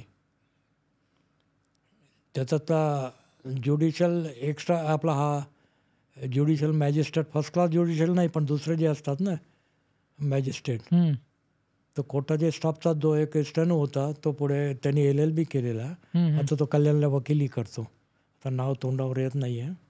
त्यांनी फार सुंदर साक्षी दिलेली होती, आयडेंटिफिकेशन परेड जी केलेली होती. त्याच्यात ती कन्व्हिक्शन झाली, ती सुप्रीम कोर्टापर्यंत गेली आणि ती रिपोर्टेड केस आहे. अरे वा. अजून कुठलंही तुम्ही शोधलं ना, जगेशा 2 भाऊ होते, पण सुप्रीम कोर्टाने एका 2 भावाला कन्व्हिक्शन झाली होती. ते कन्व्हिक्शनमध्ये मला नंतर कळलं अनऑफिशियली, त्याचे वडील शॉकनी गेले. 2 मुलं दोन्ही जेलमध्ये गेले, पण सुप्रीम कोर्टाने मग एकाला सोडलं. अच्छा, एकाची कन्फर्म केली. ती रिपोर्टेड केस आहे. दुसरी एक केस होती, ती कल्याणची होती, छूमंतर. बालन साहेब होते आमचे, लिगल एडमध्ये अपॉइंट झालेले. अच्छा, समजलं ना. त्याच्यात करणी वगैरेचे मराठीत बोलतात, करणी, बरोबर आहे. करणीची एक बाई होती, दागिने वगैरे होते, त्याचा नात्यातला होता. ते आधारपणा राहायचं. एका दिवशी घरातून ती गेली, त्याच्याबरोबर जो कोणतरी होता, तर चुलत भाऊ की मामे भाऊ होता, त्यांनी तो मर्डर केलेला शेवटी. त्याच्यातही बरंच चांगला पुरावा होता. तर डेड बॉडी सुरुवातीला मिळे ना, मग पूजा वगैरे केली, तर घरच्या लोकांचा त्याच्यात विश्वास होता की नाही असं केल्यावर हे सगळा परिणाम होतो. त्यांनी मग हे सांगितलं की अमुक दिवशी अमुक ठिकाणी जा, तुम्हाला झाडावर तो प्रेत लटकलेला दिसल. ज्याच्याकडे पूजा केली त्याने सांगितलं, ज्यांनी पूजा केली. आता हे लोक जे आहेत गाववाले, बोल एखादे असेल ते, आणि केलं तसं खरोखर तो प्रेत मिळाला. तो एक महत्त्वाचा पुरावा ठरला तो. अच्छा. मग दागिने बाईचे जे होते त्यांनी जाऊन विकले. ज्याला विकले, आता सेक्शन 27 जो आहे तो एक महत्त्वाचा मुद्दा की त्यांनी तिथं जायला पाहिजे का, की मी चला मला तुम्हाला ही जागा दाखवतो कुठे मी पुरून ठेवलं, काय केलेलं आहे. तर त्याच्यात असा होता, त्यांनी दिलं मी अमुक मारवाडीला, मी अमुक बाईकडे गहाण ठेवलेलं आहे. बाईने ज्याच्याकडे गहाण ठेवलं ती विकायला गेली, त्याने विकून टाकले की दुसऱ्या सोनाराकडे. तिथून ते दागिने मिळाले. ते दागिने मग जे मैताचे जे रिलेटिव्ह होते त्याने नीट व्यवस्थित ओळखले. ही चेन सगळी कंप्लीट झाली आमची त्याच्यामुळे. तो हा एक तो महत्त्वाचा तो मुद्दा होता. आणि सुप्रीम कोर्टात ती केस रिपोर्टेड आहे. अच्छा, ही सुद्धा. ती रिपोर्टेड. आता नाव मला भोयर किंवा काय हरकत नाही सर, म्हणजे आपल्या बऱ्याच केसेस रिपोर्टेड झालेल्या आहेत सुप्रीम कोर्ट. त्याचे अँटी करप्शनचे मी केसेस चालवले आहेत बरेच जे आहेत. अच्छा, गमतीशीर केस. एका ह्याच्यात अँटी करप्शनची होती, ओळेकर माऊसकर ते अपोनंट होते. तर एक स्क्वॉड्रन लीडर डहाणूची, आता त्या काळात काय पुरा जिल्ह्याचे केसेस ठाण्यालाच यायच्या. ठाण्याची आहेत. ही एक दुसरी चांगली गंमत होती. पुरे जिल्ह्याचे केसेस यायचे, पोलीस स्टेशनचे यायचे, इथे चालायचे, इकडेच साक्षीदार यायचे, ठिकठिकाणचे वकील यायचे. एवढे आमचे ओळखी झालेले आहेत. आजही कुठे गेलो, वसईला गेलो, कोणतरी ओळखीचा जुनापैकी भेटणारच आम्हाला. अच्छा. की अमुक कसे आहे, कसं आहे, असं बरंच होतं. तर ते अँटी करप्शनची एक स्क्वॉड्रन लीडर आहे, त्याला गव्हर्नमेंटनी ड्युटीज एअरफोर्समध्ये तो होता. त्याच्या सर्व्हिसमुळे प्लॉट त्याला जे अलॉट केलेला होता. त्याचे भावंड किंवा चुलते जे होते त्याच्यावर भांडण झालं. त्याने त्याच्यावर कंप्लेंट केली, तर पोलीस ऑफिसरने याला दम भरलं. आता ह्याला काय माहीत की हा स्क्वॉड्रन लीडर आहे, कोण एकदमच त्याला दम दिला. तो राहायला होता मुंबईला, त्याची बहीण तिथं राहत होती. ती बहीण त्याची एक सोशल वर्कर आहे, अजून ते साईडची फेमस आहे ती नर्गिस किंवा काहीतरी असे. पारसी लोक त्या साईडला डहाणूला भरपूर आहेत, त्यांचे वाड्या वगैरे आहेत. तर किधर है तुम्हारा भाई? वो तो उधर रहता है, लेके आओ उसको. लेके कैसा आएगा? तुम नहीं लेके आए तो हम उसको लेके आएगा. असं पोलीस म्हणाले. हाँ, स्क्वॉड्रन लीडर होएगा उधर, इधर हमारा राज है. हा एक तो डायलॉग त्याच्यात आलेला होता. शेवटी तो आला, त्याच्याकडून मागणी वगैरे जे काय त्यांनी ती रिपोर्ट केली अँटी करप्शनला. तेव्हा ठाण्यातच होती. मग त्यांनी ट्रॅप लावला, तर त्याच्यातला एक ट्रॅप झाला. एक इन्स्पेक्टर, सब इन्स्पेक्टर होता, एक तो हेड कॉन्स्टेबल होता, त्याच्यावर होती. त्याच्यात एकाचा ओळेकर होता, एकाचा माऊसकर होता. माऊसकर क्वचितच ते अँटी करप्शनमध्ये यायचं, पण ही जी स्पेशलिटी होती हेगडे साहेब आणि ओळेकर. दुसरं कोणाची एवढी केस चालवायला जमणार आहे असं नाही. त्याला ते स्पेशल सांगायला हरकत नाही, स्किल लागते त्याला. बाकीचा लावून त्याचा जे प्रिझम्पशन वगैरे ते वेगळे आहेत, त्याचे म्हणून भरपूर फरक पडतो.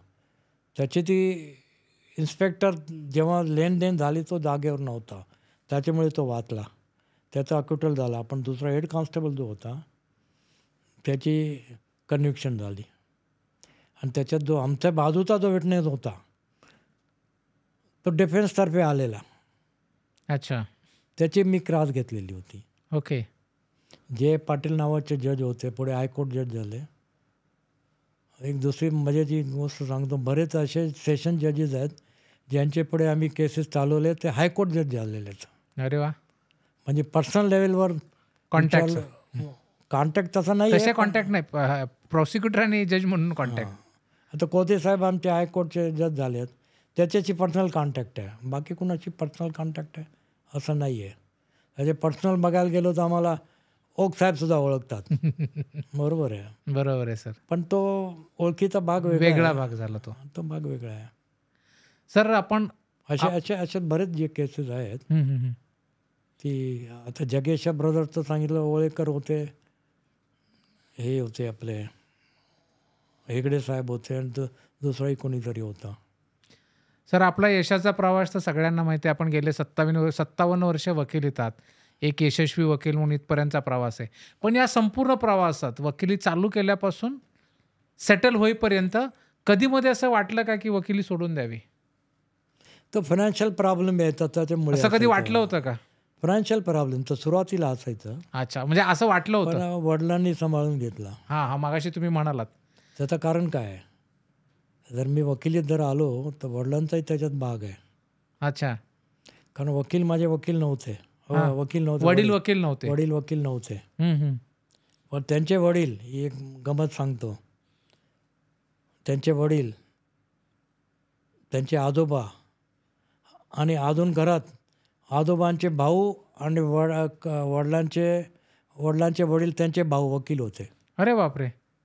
तुमचे आजोबा इन शॉर्ट? हां, ते वरची पिढी जी होती आमची सिंध प्रांतात ते वकील होते, कराचीमध्ये. एक त्यांचा काका इथे आल्यानंतर सुरुवातीच्या दौरमध्ये तो वकील होता सिव्हिल साईडचा. तो पाकिस्तानहून पुस्तकं घेऊन आलेला होता पार्टिशनवर, त्याची ती प्रॉपर्टी, पुस्तकही प्रॉपर्टी ती घेऊन आले पाकिस्तानमधून इकडे येताना. तर मग लवकरच तो वारला. त्याचा काही मला काय उपयोग झाला असं नाही आहे. कुठं नाही. मी ती म्हणजे मी फर्स्ट जनरेशन म्हणून मी सुरू केले तुम्ही. म्हणजे त्याचा तुम्हाला तसा काही फायदा झाला नाही, कारण ते सगळे कराचीत वकील होते. लिंक असतो ना. आता माझ्या समजा दुसरं नात्यातले नागपूरला वकील असतील, मग मी प्रॅक्टिस केली इकडे, कोण ओळखणार आहे. बरोबर आहे. तर इथं मला इंडिपेंडंटली सुरू करायला लागले. तर सुरुवातीला जरा फायनान्शियली वाटायचं की नोकरी जी पगार होती त्याच्यापेक्षा पण कमी मला मिळतोय, मग काय करू. सर गेले 23 वर्ष मी तुम्हाला बघतोय, मी पर्सनली. मला तुम्ही कधी चिडलेले दिसला नाही कोर्टात तरी. ह्याच्या मागे काही स्पेशल मेहनत रहस्य आहे का? ते मला सांगता येणार नाही काय. तुम्ही म्हणजे आम्हाला इतरांसाठी तुमच्याकडून ऐकायचंय सर. आपण बघत असाल छोट्या छोट्या कारणावरून वकील आवाज चढवतात, भडकतात, टोन बदलतात, पण आपल्याला, मी तरी नाही पाहिलं कधी किंवा मी ऐकलंय नाही की भाटिया साहेब चिडले कोर्टासमोर. मग हे स्पेसिफिकली आपण पाळलेलं तत्व आहे का, हा स्वभावाचाच भाग आहे न चिडणं? स्वभावच आहे काय असं काय. कोर्टाचं मान शान ठेवलं पाहिजे ना. कोर्टाचा ठेवलंच पाहिजे, आपल्याला राग आला तरी. त्याची आबरू आपल्या हातात आहे कोर्टाची. बरोबर आहे. नुसतं जजची नाही आहे आपण, त्याचा we are part of that ना. आवडून काय होणार आहे. कधी कधी चिडायचो, असं काही नाही आहे, पण एवढं नाही, बेसिकली नाही. अच्छा. नाही चिडकून एखादे कोणतरी एकदम उलटच बोलतोय. एक असा प्रसंग होता, अमरनाथची केस होती, रेपची केस होती, मुलीवर बलात्कार केलेला. तर ती चर्चमध्ये तो अफेन्स झालेला आहे, चर्च एरियामध्ये, चर्चमध्ये. वकिलीचा आर्ग्युमेंट, साहेब काय झालं, ती चर्चला गेली, कुणीतरी त्याचा हे केलं, बलात्कार केला. काय आमच्या विरुद्ध, साधी केस आहे. अरे साधी केस कशी आहे. तेव्हा मी चिडलो होतो, मला अजून आठवतो. अच्छा. म्हणजे ही तुम्हाला सोपी गोष्ट लागते. हो. आता त्यावेळी आता बरेच प्रोव्हिजन आलेले आहेत. पोक्सोचा जो कायदा आलेला आहे. नाही तर गँग रेप नव्हता सुरुवातीला. गँग रेपची व्याख्या नव्हतीच. अच्छा. पुढे आलेली आहे ती. एक केस मी चालवली त्याच्यात की मला एक आदिवासी फॅमिली होती, लेडीज होत्या घरात. शहापूर साईडची एक पेट्रोल पंप, त्याच्या पाठीमागे बायका आपसात राहायची. ते 12-14 वर्षाची मुलगी होती. ते गावातले जे लबाड लोक जे म्हणजे जे बोलतात ते मवाली टाईप ते घरात शिरले. त्यांनी घरात शिरून मोठ्या बायलाकडून त्या छोटी मुलीवर बलात्कार केला. आत्ताही जर आपण त्याचा विचार करतो, ते आदिवासी बाई ते काय करणार, काय ओरडणार आहे, काय नाही. तर शेवटी 1 की 2ला कन्व्हिक्शन झाली, पण इकडच्या कोर्टाने त्यालाही एक नव्हता तो, त्याच्यातले 4-5 लोक होते. बाकीला हाकलून बाकीचे आज त्याचा झोपडीमध्ये राहणार आहे. म्हणजे हायवेला पेट्रोल पंप, त्याच्यापेक्षा काही डिस्टन्सवर ती झोपडी होती. त्यातून घरातून काढून ते बाकी लेडीजला, त्याची आई, आजी आणि एका दुसरी लेडी, जेंट्सपैकी कोणीच राहणार नाही आहे. ते एकदम बारीकशी कन्व्हिक्शन दिली त्यांनी कोर्टाने. ते हायकोर्टात अपील केली. त्यावेळी तर गँग रेपचा हा कायदा नव्हता. आजच्या काळात ती केस झाली असती, कन्व्हिक्शन झाली, तर त्याला जर 10 वर्ष कमीत कमी तर जेलमध्ये जायला पाहिजे होता. आणि गँग रेप तर अजून सिरियस. त्यात आता 14 म्हटल्यानंतर पोक्सो खाली आली असती ती परत. बरेच सिरियस झाली. अशी ती परिस्थिती होती.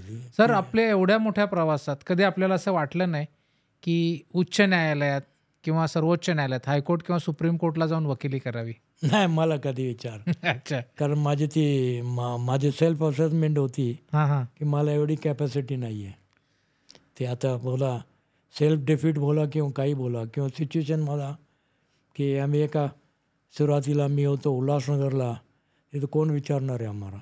काही वकील जायचे, पण मी पाहिलं, त्याला ऑब्झर्व केलं की ॲज फार एज त्यांचं येणं जाणं जे होतं, राहायला उल्हासनगरला आणि हायकोर्ट मुंबईला, ट्रेनमध्ये येणं जाणं जो सफर आहे भारी आहे, जमणार नाही आहे. आणि ज्या एरियामध्ये तुम्ही आहे तिथले पक्षकार तुम्हाला शोधतात. बरोबर आहे. मुंबईचा इकडे येणार नाही आहे. इकडचा त्याचा एखादं काम असेल हायकोर्टात छोटा मोठा, तुमच्याकडून काम करून घेणार आहे, पण केस चालवण्यासाठी तुम्हाला एंगेज करणार नाही आहे. बरोबर आहे. अशी ती प्रॅक्टिकल जर बघायला गेलो तर ती. आणि पक्षकारही शहाणे आहेत, शोधतात की कोणाला वकील करायचं, काय कोणता आपला उपयोग होईल त्याप्रमाणे. तर असा कोणी माझ्याकडे आला नाही. एखाद हिंमत करून मी एखादे कॅवेट टाकलेलं होतं केस जिंकलेलं होतं, सिव्हिल केस होती. ज्युनियर डिव्हिजनमध्ये जिंकलं, डिस्ट्रिक्टमध्ये सुद्धा जिंकलेलं. आता या हायकोर्टमध्ये जायला पाहिजे. कॅवेट टाकलं होतं, मला हे झालं तर मी अपियर होईल, पण ती अपीलच झाली नाही. कॅवेट पुरून राहिली गेलं. सर, सुप्रीम कोर्ट आणि हायकोर्टला डेझिग्नेटेड सिनियर काउन्सिल किंवा ॲडव्होकेट असा एक सन्मान करण्याची प्रथा आहे. तशी ट्रायल कोर्टमध्ये असावी का, असा याबद्दल आपलं काय मत आहे? नाही, ते तो त्याला वेगळे रूल्स आहेत ना. हो, पण असावी का ट्रायल कोर्टमध्ये? नाही, तर आपण जे सिनियर ॲडव्होकेट बोलतो, आता हा फरक आहे. सिनियर काउन्सिल आणि ॲडव्होकेटमध्ये फरक आहे. सिनियर ॲडव्होकेट जो आहे म्हणजे एक्सपिरियन्सनी, आता you call me as a senior advocate, but I am not a senior council. अच्छा. त्याची जी अपॉइंटमेंटची जी प्रथा जी आहे ती वेगळी आहे. हल्ली सुप्रीम कोर्टमध्ये बरंच वाद चालूच आहे त्याचा. इंदिरा जयसिंगची जी केस आहे बघा, तर अभ्यास केला तुम्हाला वाटेल ते. आता पुरे हायकोर्टची फुल बेंच जी आहे ना, सगळे जजेस आहेत, त्यांनी ओपिनियन दिलं पाहिजे. कॉन्स्टिट्युशनल टाईपचे केसेस चालवले पाहिजे, ठराविक मोठ्या मुद्द्याचे केसेस चालवले पाहिजे. त्यांची ऑब्झर्वेशन जी आहे, त्यांचे सगळे जेव्हा सर्टिफाईड करतात तेव्हा जाऊन त्याला ती डेझिग्नेशन मिळते सिनियर काउन्सिल. अच्छा. परत त्यांच्यावर ते बंधन आहेत. नोटीस देऊन शकत नाही आहे, वकीलपत्र फाईल करून शकत नाही आहे, ज्युनियरच्या थ्रू येणारा हे करणार दुसरं भानगडी आहेत. तर ते डिस्ट्रिक्ट कोर्टात ते पॉसिबल नाही आहे ना, practically possible. I think that is my understanding of this situation. आपल्याकडूनच तेच आहे, आम्हाला आपली अंडरस्टँडिंग आहे. कारण ते मग you treat him as a senior advocate. Right. आपण त्यांना ती रेस्पेक्ट देतो, मानतो त्यांना. बरोबर आहे. बरेच आपल्याकडे आहेत ना. हो ना, आपल्याकडे आहेत. आता हे तुम्ही क्रिमिनल साईडचं सांगितलं, आपल्याकडे सिव्हिल साईडचे अण्णा ओक जे होते ते प्युअरली सिव्हिल साईडचे होते. मिस्त्री जे आहे, अप्पा मिस्त्री, क्रिमिनल पण त्यांनी केलेलं आहे मिस्त्रीनी. ह्याचा करायचे, सिव्हिलचाच काम करायचे. सिनियर इंगुरानी सिव्हिलचा करायचे. दुसरे वैद्य किंवा काय प्राचीन काळातले, पहिल्या काळातले झालेले प्युअरली सिव्हिलचेच काम करायचे. सर, आपलं वाचनालय हा एक सगळीकडे चर्चेचा, कौतुकाने चर्चेचा विषय आहे की आपली जी लायब्ररी आहे त्याच्याबद्दल काय सांगाल, त्या आवडीबद्दल, त्या लायब्ररीबद्दल? नाही, ती माझी सेल्फ मेड लायब्ररी होती.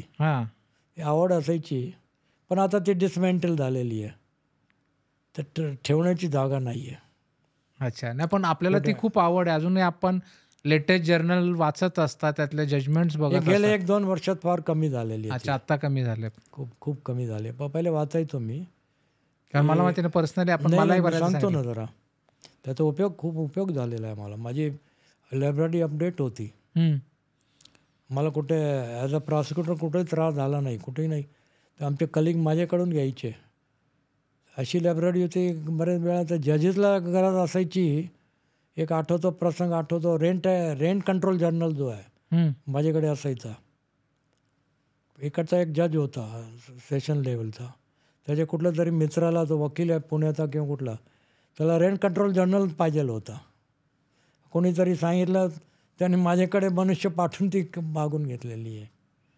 तर मी तो जर्नल आल्यावर, पर्टिक्युलरली जेव्हा प्रॉसिक्युटर झालो, क्रिमिनल लॉ जर्नल मी सबस्क्राईब केलेलंच होतं, वाचायचो मी. तेव्हा मी क्रिमिनलचं काम पण केलेलं आहे, नाही केलं असं नाही आहे, पण सिरियस नेचरचं नाही आहे, पण ते मी जजमेंट वाचायचो. आणि प्रॉसिक्युटर झाल्यानंतर क्रिमिनल लॉ जर्नल मी त्याची घासपट्टी करायचो. अच्छा. तो जर्नल आल्यावर त्याच्या सगळ्या जजमेंट नजरेतून काही डिटेलमध्ये वाचायचो, काय हेड नोट वाटायचं. तर त्याचा उपयोग असायचा, भरपूर उपयोग झाला. आणि दुसराही माझ्याकडे AR होता, सुप्रीम कोर्ट 1950 होता. मग सुप्रीम कोर्ट केसेससुद्धा होते माझ्याकडे. म्हणजे मग कोर्टात कुठली जजमेंटची गरज लागली, कुठल्या पुस्तकामधून, टेक्स्टमधून काढली, मला त्याचा अजिबात त्रास झाला नाही आहे. आता त्या जुन्या काळात तर आपल्याकडे झिरोक्सचा सिस्टम नव्हता. ते कोकणे मर्डर केसमध्ये मला आठवतं, मी 2 ऑटो रिक्षा करून जजमेंट्स ते कोर्टात आर्ग्युमेंटच्या वेळी घेऊन गेलेलो होतो. अच्छा. काय पुस्तकं माझ्याकडे होते, काही नव्हते. जयमलानी साहेब आपले वकील आहेत, हो माहिती आहे साईडचे, त्याच्याकडे काही जर्नल होते, त्याच्याकडून मागून मी घेतलेलं आहे. आणि ते कोर्टाकडे ते केस जजमेंट होईपर्यंत, कारण बरेच मोठी जजमेंट होती, RC चव्हाण साहेब तेव्हा, कारण ते 4-5 जजेसच्या हाताखालून ती केस ट्रॅव्हल झाली होती. शेवटी ते R.C. चव्हाण साहेब त्यांनी तो निकाल दिलेला. अच्छा. तर मग त्याच्यात जे त्याच्या कॅबिनमध्ये याचे चेंबरमध्ये गेल्यावर आपल्या डिस्ट्रिक्ट कोर्टात दुसऱ्या माळ्यावर कॉर्नर साईडला छोटीशी कोर्ट होती तेव्हा. तर एकदम त्याची रूम भरलेली होती त्यांनी. जेव्हापर्यंत जजमेंट देत नाही तेव्हापर्यंत ते उचलता येत नाही आहे. त्या पुस्तकाचा तो उपयोग झालेला असायचं, करायचो आम्ही. आणि मग पुढे जेव्हा झिरोक्सची सिस्टम आली तर महत्त्वाचे जजमेंट मी काढून ते सब्जेक्ट वाईज त्याची फाईल करून झिरोक्स काढून ठेवायचा मी. अच्छा. तर मग लागली तर मग ताबडतोब मला मिळायचे त्या फाईलमधून लगेच शोधणं सोपं व्हायचं. अँटी करप्शनचे बरेच नॉर्मल मुद्दे काय असतात, डिफेन्सचे हे ते चार्ट करून टाईप करून मी ठेवलेले. हां बाबा याचा हा आन्सर आहे, याचा हा आन्सर आहे. त्याच्या किंवा बँक डिक्लेरेशन बदल किंवा ह्याचे बदल किंवा दुसऱ्या सब्जेक्ट बदल, तर ते वाचून कामाचे काय आहेत मग त्याच्यात ते करायचं ते. आणि चांगले केसेस चालल्यामुळे त्याचा माझा लायब्ररीचा मला फायदा झाला, खूप अनुभव झाला. आणि तो लायब्ररीचा त्याच्याबद्दल तो एकदम उपयोग नाही आहे तरी सांगणं तर वाया जाईल ते. नाही उपयोग नाही कसं. सर एवढं तसेच टेक्स्टबुकसुद्धा माझ्याकडे भरपूर. अच्छा. मेडिकलवर याच्यावर त्याच्यावर अजूनही ते आहेत. बाकीचे काय डिस्पोज केलेत आम्ही, जागा नाही आहे, पण ते आहेत अजून. सर एवढ्या वर्षाच्या वकिलीनंतर आपण वकिलीची किंवा चांगल्या वकिलाची काय व्याख्या कराल आपल्या दृष्टीने? Good lawyer, what is mean by good lawyer as per your on experience किंवा आपण जे ऑब्झर्व करतो. सांगा सर. एक चांगला इंटरेस्टिंग सांगतो याच्यात. एक बिग लॉयर आणि एक गुड लॉयर त्याच्यात फरक आहे. चालेल, सांगा सर. ऐकण्यासारखं. बिग लॉयर काय म्हणजे हाय फाय वकील असतो, पण मेरिट बघायला गेलो तर कमवतो, भरपूर कमवतो. त्याचे मेथड वेगळे असतात. पण गुड लॉयर आहे इज व्हेरी सिन्सिअर, कॉम्पिटंट आहे. बरोबर आहे, सिन्सिअर आहे, कॉम्पिटंट आहे. त्याचा उठणं बसणं, त्याचा कॅरेक्टर जो आहे that counts very much. One has to be like that only. अच्छा. आता नुसतं कमवण्याचं ध्येय आहे तुमचं, तुम्ही कमवा, भरपूर आहे. पण मग त्याच्यासाठी मग तुम्ही वकिलीच कशाला येता? बरोबर, दुसरेही धंदे आहेत, बरेच व्यवसाय आहेत दुसरे, ते जाऊन करा ना. जसं प्रोफेशन जे आहेत तुम्ही आजही बघा, काय सिनियर वकील काय ज्याचे नाव आहेत, प्रतिष्ठा आहे, काय आर्ग्युमेंट करतात बघा. आता हल्ली जे आहे, I advise all the youngsters, ही जे हल्ली जो आहे ऑनलाईनवर ते सुप्रीम कोर्टचं दाखवतात आर्ग्युमेंट, तुम्ही ऐका ना सिनियरचे. आणि कोर्टाचा डायलॉग काय, कसे वागतात, कसे बोलतात, भरपूर आहे. जजकडून शिकण्याचं आहे आणि वकिलांच्याकडून शिकण्याचं आहे. भरपूर आहे, भरपूर आहे. त्यांची सिन्सिअरिटी बघा, प्रिपरेशन बघा, प्रत्येक मुद्द्यावर आहेत. अल्टिमेटली सुप्रीम कोर्टात जो आर्ग्युमेंट होणार आहे that will be law of the land. You are setting the trend for that. नवीन नवीन जे मुद्दे होतात, पर्टिक्युलरली कॉन्स्टिट्युशनल बेंच आहेत. नुसतं अपील आहे मेरिट्सवर त्याचं नाही आहे. कॉन्स्टिट्युशनल बेंचचे जे आहेत, मग कुठलाही मुद्दा घ्या तुम्ही. आता लेटेस्ट जे चालू आहे आर्बिट्रेशन ॲक्टचं आहे, ते एक जजमेंट चालू आहे, आर्ग्युमेंट चालू आहे. तर कालच मी ऐकत होतो, आता मंगळवारी ठेवलेली आहे. तसे जे आहेत आपला सेम सेक्स मॅरेजचा होता ते डिस्कशन होते. मुंबईचा आपला जो होता प्रकरण होता कोणाचा, आपला अँटी डिफेक्शन लॉचा, ते होते. वकील काय आर्ग्युमेंट चालू होतं. कुठलंही तुम्ही याच्यात जाऊ नका की या काँग्रेसचा आहे की तो BJPचा आहे, नाही. पण त्यांची स्टाईल बघा, मेहनत बघा, सिन्सिअरिटी बघा, ते कास, ते पंक्च्युअलिटी बघा. All this is required. Hegde साहेब एवढे सिनियर होते, he could have said to junior, you go to court, I will follow you. ते नाही करायचे. ही माझी कीन ऑब्झर्वेशन आहे. ते 11 वाजता म्हणजे 11 वाजता कोर्टात यायचे. अच्छा. हजर असायचे टिपटॉप ड्रेसमध्ये. कधी कधी कोर्टचा चांगला विचारायचे, अरे हा कोर्ट नवीन आणलेला आहे, कसा दिसतोय, मजेशीर बोलायचे. He was a very jolly person. आणि मग त्याची पद्धत दुसरी सांगतो. आम्ही प्रॉसिक्युटर होतो, तो डिफेन्सला. आम्हाला येऊन विचारायचे, साक्षीदार आलेत का? नाही साहेब, साक्षीदार येणार नाही, त्याची रिपोर्ट आहे. मग बोलायचं चल जजकडे आपण चेंबरमध्ये जाऊ, जज साहेबांना सांगू की याच्यात साक्षीदार नाही आहे, म्हणजे तो केस ॲडजर्न होऊन जाईल, तो दुसऱ्या कामात कामासाठी वेळ देता येईल त्यांना, त्याला वेळ देता येईल. नाहीतर ही केस आपली टॉपवर बोर्डावर लावलेली आहे, तर त्या भरोसे की साक्षीदार येतील आणि शेवटी तो नाही येत, म्हणजे तो दुसऱ्यासुद्धा तारखा देऊन मोकळा आणि ही पण तारीख देणार. अगोदर जायला पाहिजे. ही सिन्सिअरिटी होती त्याची toward the court, respect for the court. Let the जज ऑल्सो डू इज जज work in his own way. Judgement माझ्या विरुद्ध गेली की जजला काय कळतं, काय अक्कलच नाही आहे, हे नाही आपण सहजपणे बोलत असतो. तसं नाही आहे. आपला मेरिट किती आहे ती आपल्याला ती जजमेंट घ्यायला पाहिजे ना. त्याला कधी मी ऐकलेलं नाही आहे. एक केसमध्ये कन्व्हिक्शन झाली, तर ते एक चांगली एक केस होती, सांगण्यासारखी. पण जाऊ ते डिटेल्समध्ये. बाहेर मला कन्व्हिक्शन झाली त्याची. देसाई नावाचे जज होते. एक RPFचा कॉन्स्टेबल होता, त्यांनी स्टेशन मास्टरच्या कॅबिनमध्ये बंदुकीने कुणाला तरी ओढून टाकलं.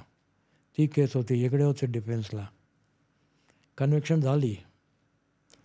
बाहेर येऊन मला हेगडे साहेबांनी बोललं, अरे एकदम त्यांनी योग्य जजमेंट दिली आहे ना,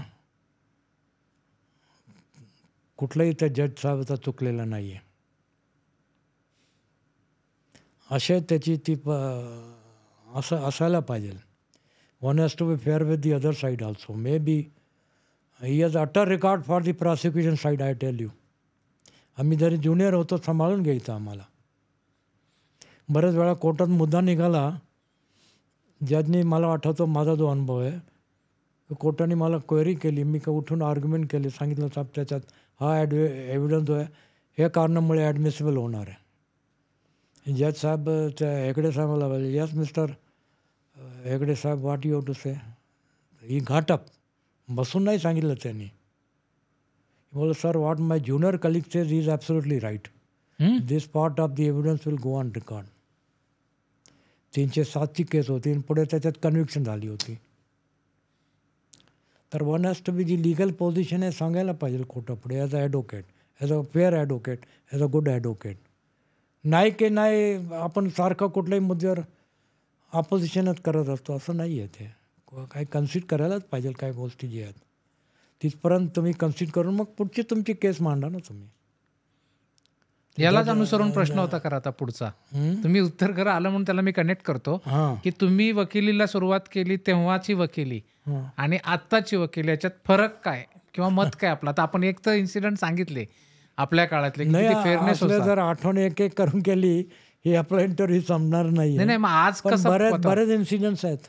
आजच्या वकिलीबद्दल काय मत आहे. आता आपण पूर्वीचं तर सांगितलं की एवढे फेअर होते की प्रॉसिक्युशनचे वकील सुद्धा सांगायचे, sir this part of evidence is admissible even though it goes in the favour of the prosecution. हा एक इन्सिडेंट आपण सांगितलं हेगडे साहेबांच्या अनुषंगाने किंवा त्यांना. आता तेव्हाची वकिली आणि आताची वकिली सध्याची ह्याच्यात बेसिक जाणवणारा फरक कुठला आपल्याला. सगळं एकच सारखे आहेत असं नाही बोलता येणार आहे. पण आपला ट्रेंड असा एकंदर दिसतो की प्रत्येक गोष्ट अपोजच करायला पाहिजे. अच्छा, हा आत्ताचा ट्रेंड आहे. प्रत्येक गोष्ट अपोज करून काय उपयोग आहे. मग त्याच्यात प्रॉसिक्युटर सुद्धा आहेत, प्रॉसिक्युशनचं सुद्धा आहे. छोटी गोष्टीचं जिथे कन्सिड करता येईल ते फेअरली तर ॲडमिट करायला पाहिजे ना, की काय एव्हिडन्स नाही आहे, बेल दिलाच पाहिजे ना. नाही ते अपोजच करायचं आहे. कशाला मला विचारतील, अरे यू आर इंडिपेंडंट पर्सन. ही ती गंमत तुम्ही you don't know the what is your role as a prosecutor. परत मला त्या मुद्द्यावर प्रॉसिक्युशनवर यायला लागतं. You are independent. You are not the police officer, is not your master. You are on the country, correct the police officer when he is wrong. उठून सांगायला पाहिजे ना, साहेब नाही याला जामीन द्यायला हरकत नाही. आम्ही बरेच किस्से असे बोललेलो आहे. मी होतो, आमचा दुसरं colleague, I think lot of colleagues of my on who have faced us, they have sed that your self and mister Ramachandran is your very fair in prosecution. आता हे मला नाही सांगायला पाहिजे, यू नो इट बेटर, की आम्ही उठून बोलायचं, साहेब this case deserve bail to be granted but only put some conditions so that we can face the trial. द्यायचं. जजेसुद्धा विचारायचे, यस मिस्टर प्रॉसिक्युटर बेल द्यायचा की नाही द्यायचा, ही पण जजची सांगतो. म्हणजे एवढा विश्वास क्रिएट केलेला होता, साहेब बेल द्यायला काय हरकत नाही आहे. एखादे कुठे जो असेल तर तुम्ही पापोच करा ना. इन्स्ट्रक्शनप्रमाणे विटनेसेस, आय विटनेस नाही आहे, सर्कमस्टॅन्शियल एव्हिडन्स. डाईंग डिक्लेरेशन, पहिली डाईंग डिक्लेरेशन तुम्ही लपवता, त्याला काय उपयोग आहे? म्हणजे that doesn't require some thinking, that will be go on record ना. कधी सर असं नाही वाटलं की ज्युडिशियरीमध्ये जावं? नाही, काय असं एखादे गंमत म्हणून मी इंटरव्ह्यूला गेलो होतो अहमदाबादला. अच्छा. लेबर कोर्टाचं. आता टोटल फेल्युअर होतं. मी काय असं गंमत म्हणून अहमदाबाद फिरायला जायचं होतं, असंच अर्ज टाकला होता, कुठून तरी तो कॉल आलेला होता. पण मी सिलेक्ट होणं मी जेव्हा रिअलाईज करतो तर काही त्याला अर्थच नव्हता ना. I was not fit at all. लेबरचा अनुभव न. आता पुढे मी लेबरचं सुद्धा काम केलेलं आहे. ओके. ॲज अ मला तो ॲडव्हान्टेज मिळाला आहे ॲज अ पब्लिक प्रॉसिक्युटर आणि सिव्हिल साईडचं. सिव्हिलचे मी भरपूर चालवले आहेत. उल्हासनगरचा जो एक स्पेशल ॲक्ट आहे, मला वाटतं मागच्या वेळा तुम्ही कुठले आपल्या त्यांचा इंटरव्ह्यू घेतलेला, आगाशे साहेब, त्यांनी सांगितलं ना, स्पेशल लॉ होता डिस्प्लेस पर्सन्स ॲक्ट. त्याच्यातले मला बरेच केसेस होते उल्हासनगर साईडचे. अच्छा. मी शेकडो केसेस चालवले आहेत आणि बरेच दुसऱ्या गव्हर्नमेंट डिपार्टमेंटचे केसेस चालवले आहेत. कलेक्टरतर्फे तर रुटीन असायचं. त्याच्यामुळे बाकीचे जे डिपार्टमेंट्स जे आहेत ते गव्हर्नमेंट साईडचे एंगेज करतात, त्याच्यात मी चालवले आहेत. हे तारापूरचा जो प्रोजेक्ट आहे कुठला ॲटॉमिक एनर्जीचा, त्यांच्यातर्फे चालवले आहेत, की टुरिस्ट डिपार्टमेंटचा चालवलेले आहेत. लेबर डिपार्टमेंटचे केसेस आले आहेत, मी लेबर कोर्टात गेलेलो आहे. लेबर कोर्टात मी काय स्टेजला मी अभ्यास केला होता त्याचा मला ॲडव्हान्टेज झाला. आणि मी तिथे गेल्यानं काही जजेस इकडच्या डेप्युटेशनवर जातात. म्हणजे तो एक ॲटमॉस्फिअर जो आहे तर with due credit to them, ते चांगले रिस्पेक्टने तिकडे की मी काही स्ट्रेंजर आहे तसं नाही आहे. 1-2 मॅटर मी आर्ग्युमेंट केलेत लेबर कोर्टात. तिकडचे सिव्हिल जज होऊन गेले तर ते होते, मी आर्ग्युमेंट केलेले. निकाल दिला आमच्या विरुद्ध, ते होणार होतं. तर डिपार्टमेंट वर्करला काढलं होतं, मला त्याला रिस्टेटमेंट द्या तुम्ही, नाहीतरी भारी पडणार आहे, तुम्हाला स्कोप नाही आहे. तर मी आर्ग्युमेंट केलेलं आहे, माझ्या विरुद्ध गेले, पण आपण चालवले तिकडे. आता जजने मला कॉम्प्लीमेंट दिले. अरे वाले भाटिया, आपने जो ये केस चला मेरे को लगता नहीं है कि आप लेबर कोर्ट में काम चलाते हो. मैंने आपको उधर सिविल साइड में देखा है आपको ज़्यादा. तर चालू त्याचाही अनुभव याच्यात भरपूर मिळतो. गव्हर्नमेंटचा म्हणजे it is a privilege to work with government. All can't be government pleader or the public prosecutors. Remember that thing. Yes sir, very true. Very few persons they appoint. Yes. Advocate can be any person with yes, with a simple degree, but to get that post and work with on that is the privilege, I tell you. असे आमचे हे अनुभव आहेत. Sir, professional ethics बद्दल आपण काय मत व्यक्त कराल? नाही, त्याचे एथिक्स तर पाळलेच पाहिजे ना. ऑर्डिनरी लाईफमध्ये सुद्धा तुम्हाला एथिक्स पाहिजेलच ना. त्याच्यात कमीपणा आहे का? कोणाची कसं वागायचं? माझ्या घरात मेड सर्वंट आहे, त्याच्याची मी पण एथिक्स पाळले पाहिजे की नाही पाळले पाहिजे? त्याची इज्जत केली पाहिजे की नाही केली पाहिजे? प्रोफेशनमध्ये जास्ती आहे ना. पक्षकार आला त्याला हाकलून लावायचं असं नाही आहे. You B sincere with cause. He may be wrong also, but ultimately court has to decide is cause ना. मॅट्रिमोनियलमध्ये डोमेस्टिक व्हायलन्समध्ये बघतो ना, बायका ओढत येतात, पण त्याचाच खरं झालं असं नाही आहे. We have to guide her gradually. नाही, यू आर रॉंग. ते एथिक्स. आणि जर एक्झाम ज्या पक्षकाराची मी केस घेतलेली ती, I have to be honest with him. What may be the ultimately result of the case. You have to be fair with your other side also, not only the. आता हे सिनियर्समध्ये हेगडे साहेबांमध्ये पाहिलेलं आहे. He use to be fair with the witness also. Okay. त्याची विचार करण्याची जी प्रश्नाची जी स्टाईल होती ना, I have never seen being emulating the witness or ते वकील पक्षकारावर ओरडण्याचा. No, that is the basis. त्याची इज्जत करायचा. ती विटनेस आहे. बरेच मग चर्चा व्हायची बारमध्ये बसून, तर त्याच्याकडून ते समजायचो आम्ही. आता त्या स्टाईलचे मला नाही वाटत की त्या लेवलचे काय शिकवणारे किंवा आपण त्यांच्याकडे लक्षात घालतो. आता न काय बऱ्याच गोष्टी न सांगितलेले बरे आहेत. तर one has to be fair with the other side also. कोर्टाचा तर मान ठेवलाच पाहिजे. Honestly you must ethics requires that if you are no case or if your client is on wrong, ultimately you may not concede, but don't stretch it too much. You go slowly, पण ठीक आहे. आणि मग जे खरी position ती सांगायचीच ना. Maintenance बाईला मिळायला पाहिजे, यू कन्सिडर दॅट. नाहीच मिळायला पाहिजे, इथून सुरुवात करणार, कसं काय होणार आहे. बरोबर आहे. That is wrong no basically. मग त्याला किती मिळायला पाहिजे त्या मुद्द्यावर भांडण करा. त्या मुद्द्यावर सुद्धा तर मग हे एथिक्स राहणार नाही आहे ना. कारण बाकीची आपला जे मॉरॅलिटी बाहेर लागते ती प्रोफेशनमध्ये लागणारच आहे ना. जास्ती जबाबदारी आहे. You are representing the society directly or indirectly. Right. तुमच्या क्लायंटचा फक्त काज नाही आहे. Your client may be wrong, is doing injustice with somebody, but you have to be raise yourself from those personal things no. Sir, या मुलाखतीतला शेवटचा पण महत्त्वाचा प्रश्न. बरं आहे. आम्ही आपल्याला द्रोणाचार्याच्या भूमिकेत बघतोय. अरे नको बाबा. तर आपण नवीन वकिलांना किंवा आत्ताची जी पिढी आहे वकिलांची, त्यांना आपल्या अनुभवातून काय सल्ला द्याल? नाही, सल्ला देणं आता काय सल्ला देऊ, मलाही प्रश्न पडणार आहे. You have to be on your own. Go according to the observe seniors what they do. If you feel something is bad, you ignore that. Good thing follow that. त्याची क्रॉस बघा तुम्ही, त्याचं उठणं बसणं बघा, क्लायंटशी कसं बोलतो, जर तुम्हाला चेंबरमध्ये जर स्कोप आहे तर बघा, अभ्यास करा, पुस्तकं कुठलं तरी एक जर्नल घ्या आणि तो वाचा. त्याच्यातून बरोबर कुठली ब्रांच तुम्ही सिलेक्ट करून घ्या. मॅट्रिमोनियल आहे तर त्या साईडचं एक पुस्तक घेऊन त्याचा अभ्यास करा, किंवा जर्नल्समधून ते जजमेंट वाचा, शोधून काढा. क्रिमिनलचा आहे तर क्रिमिनलचा बघा. Be sincere with your cause. Okay. Be after that try to give solution to that problem.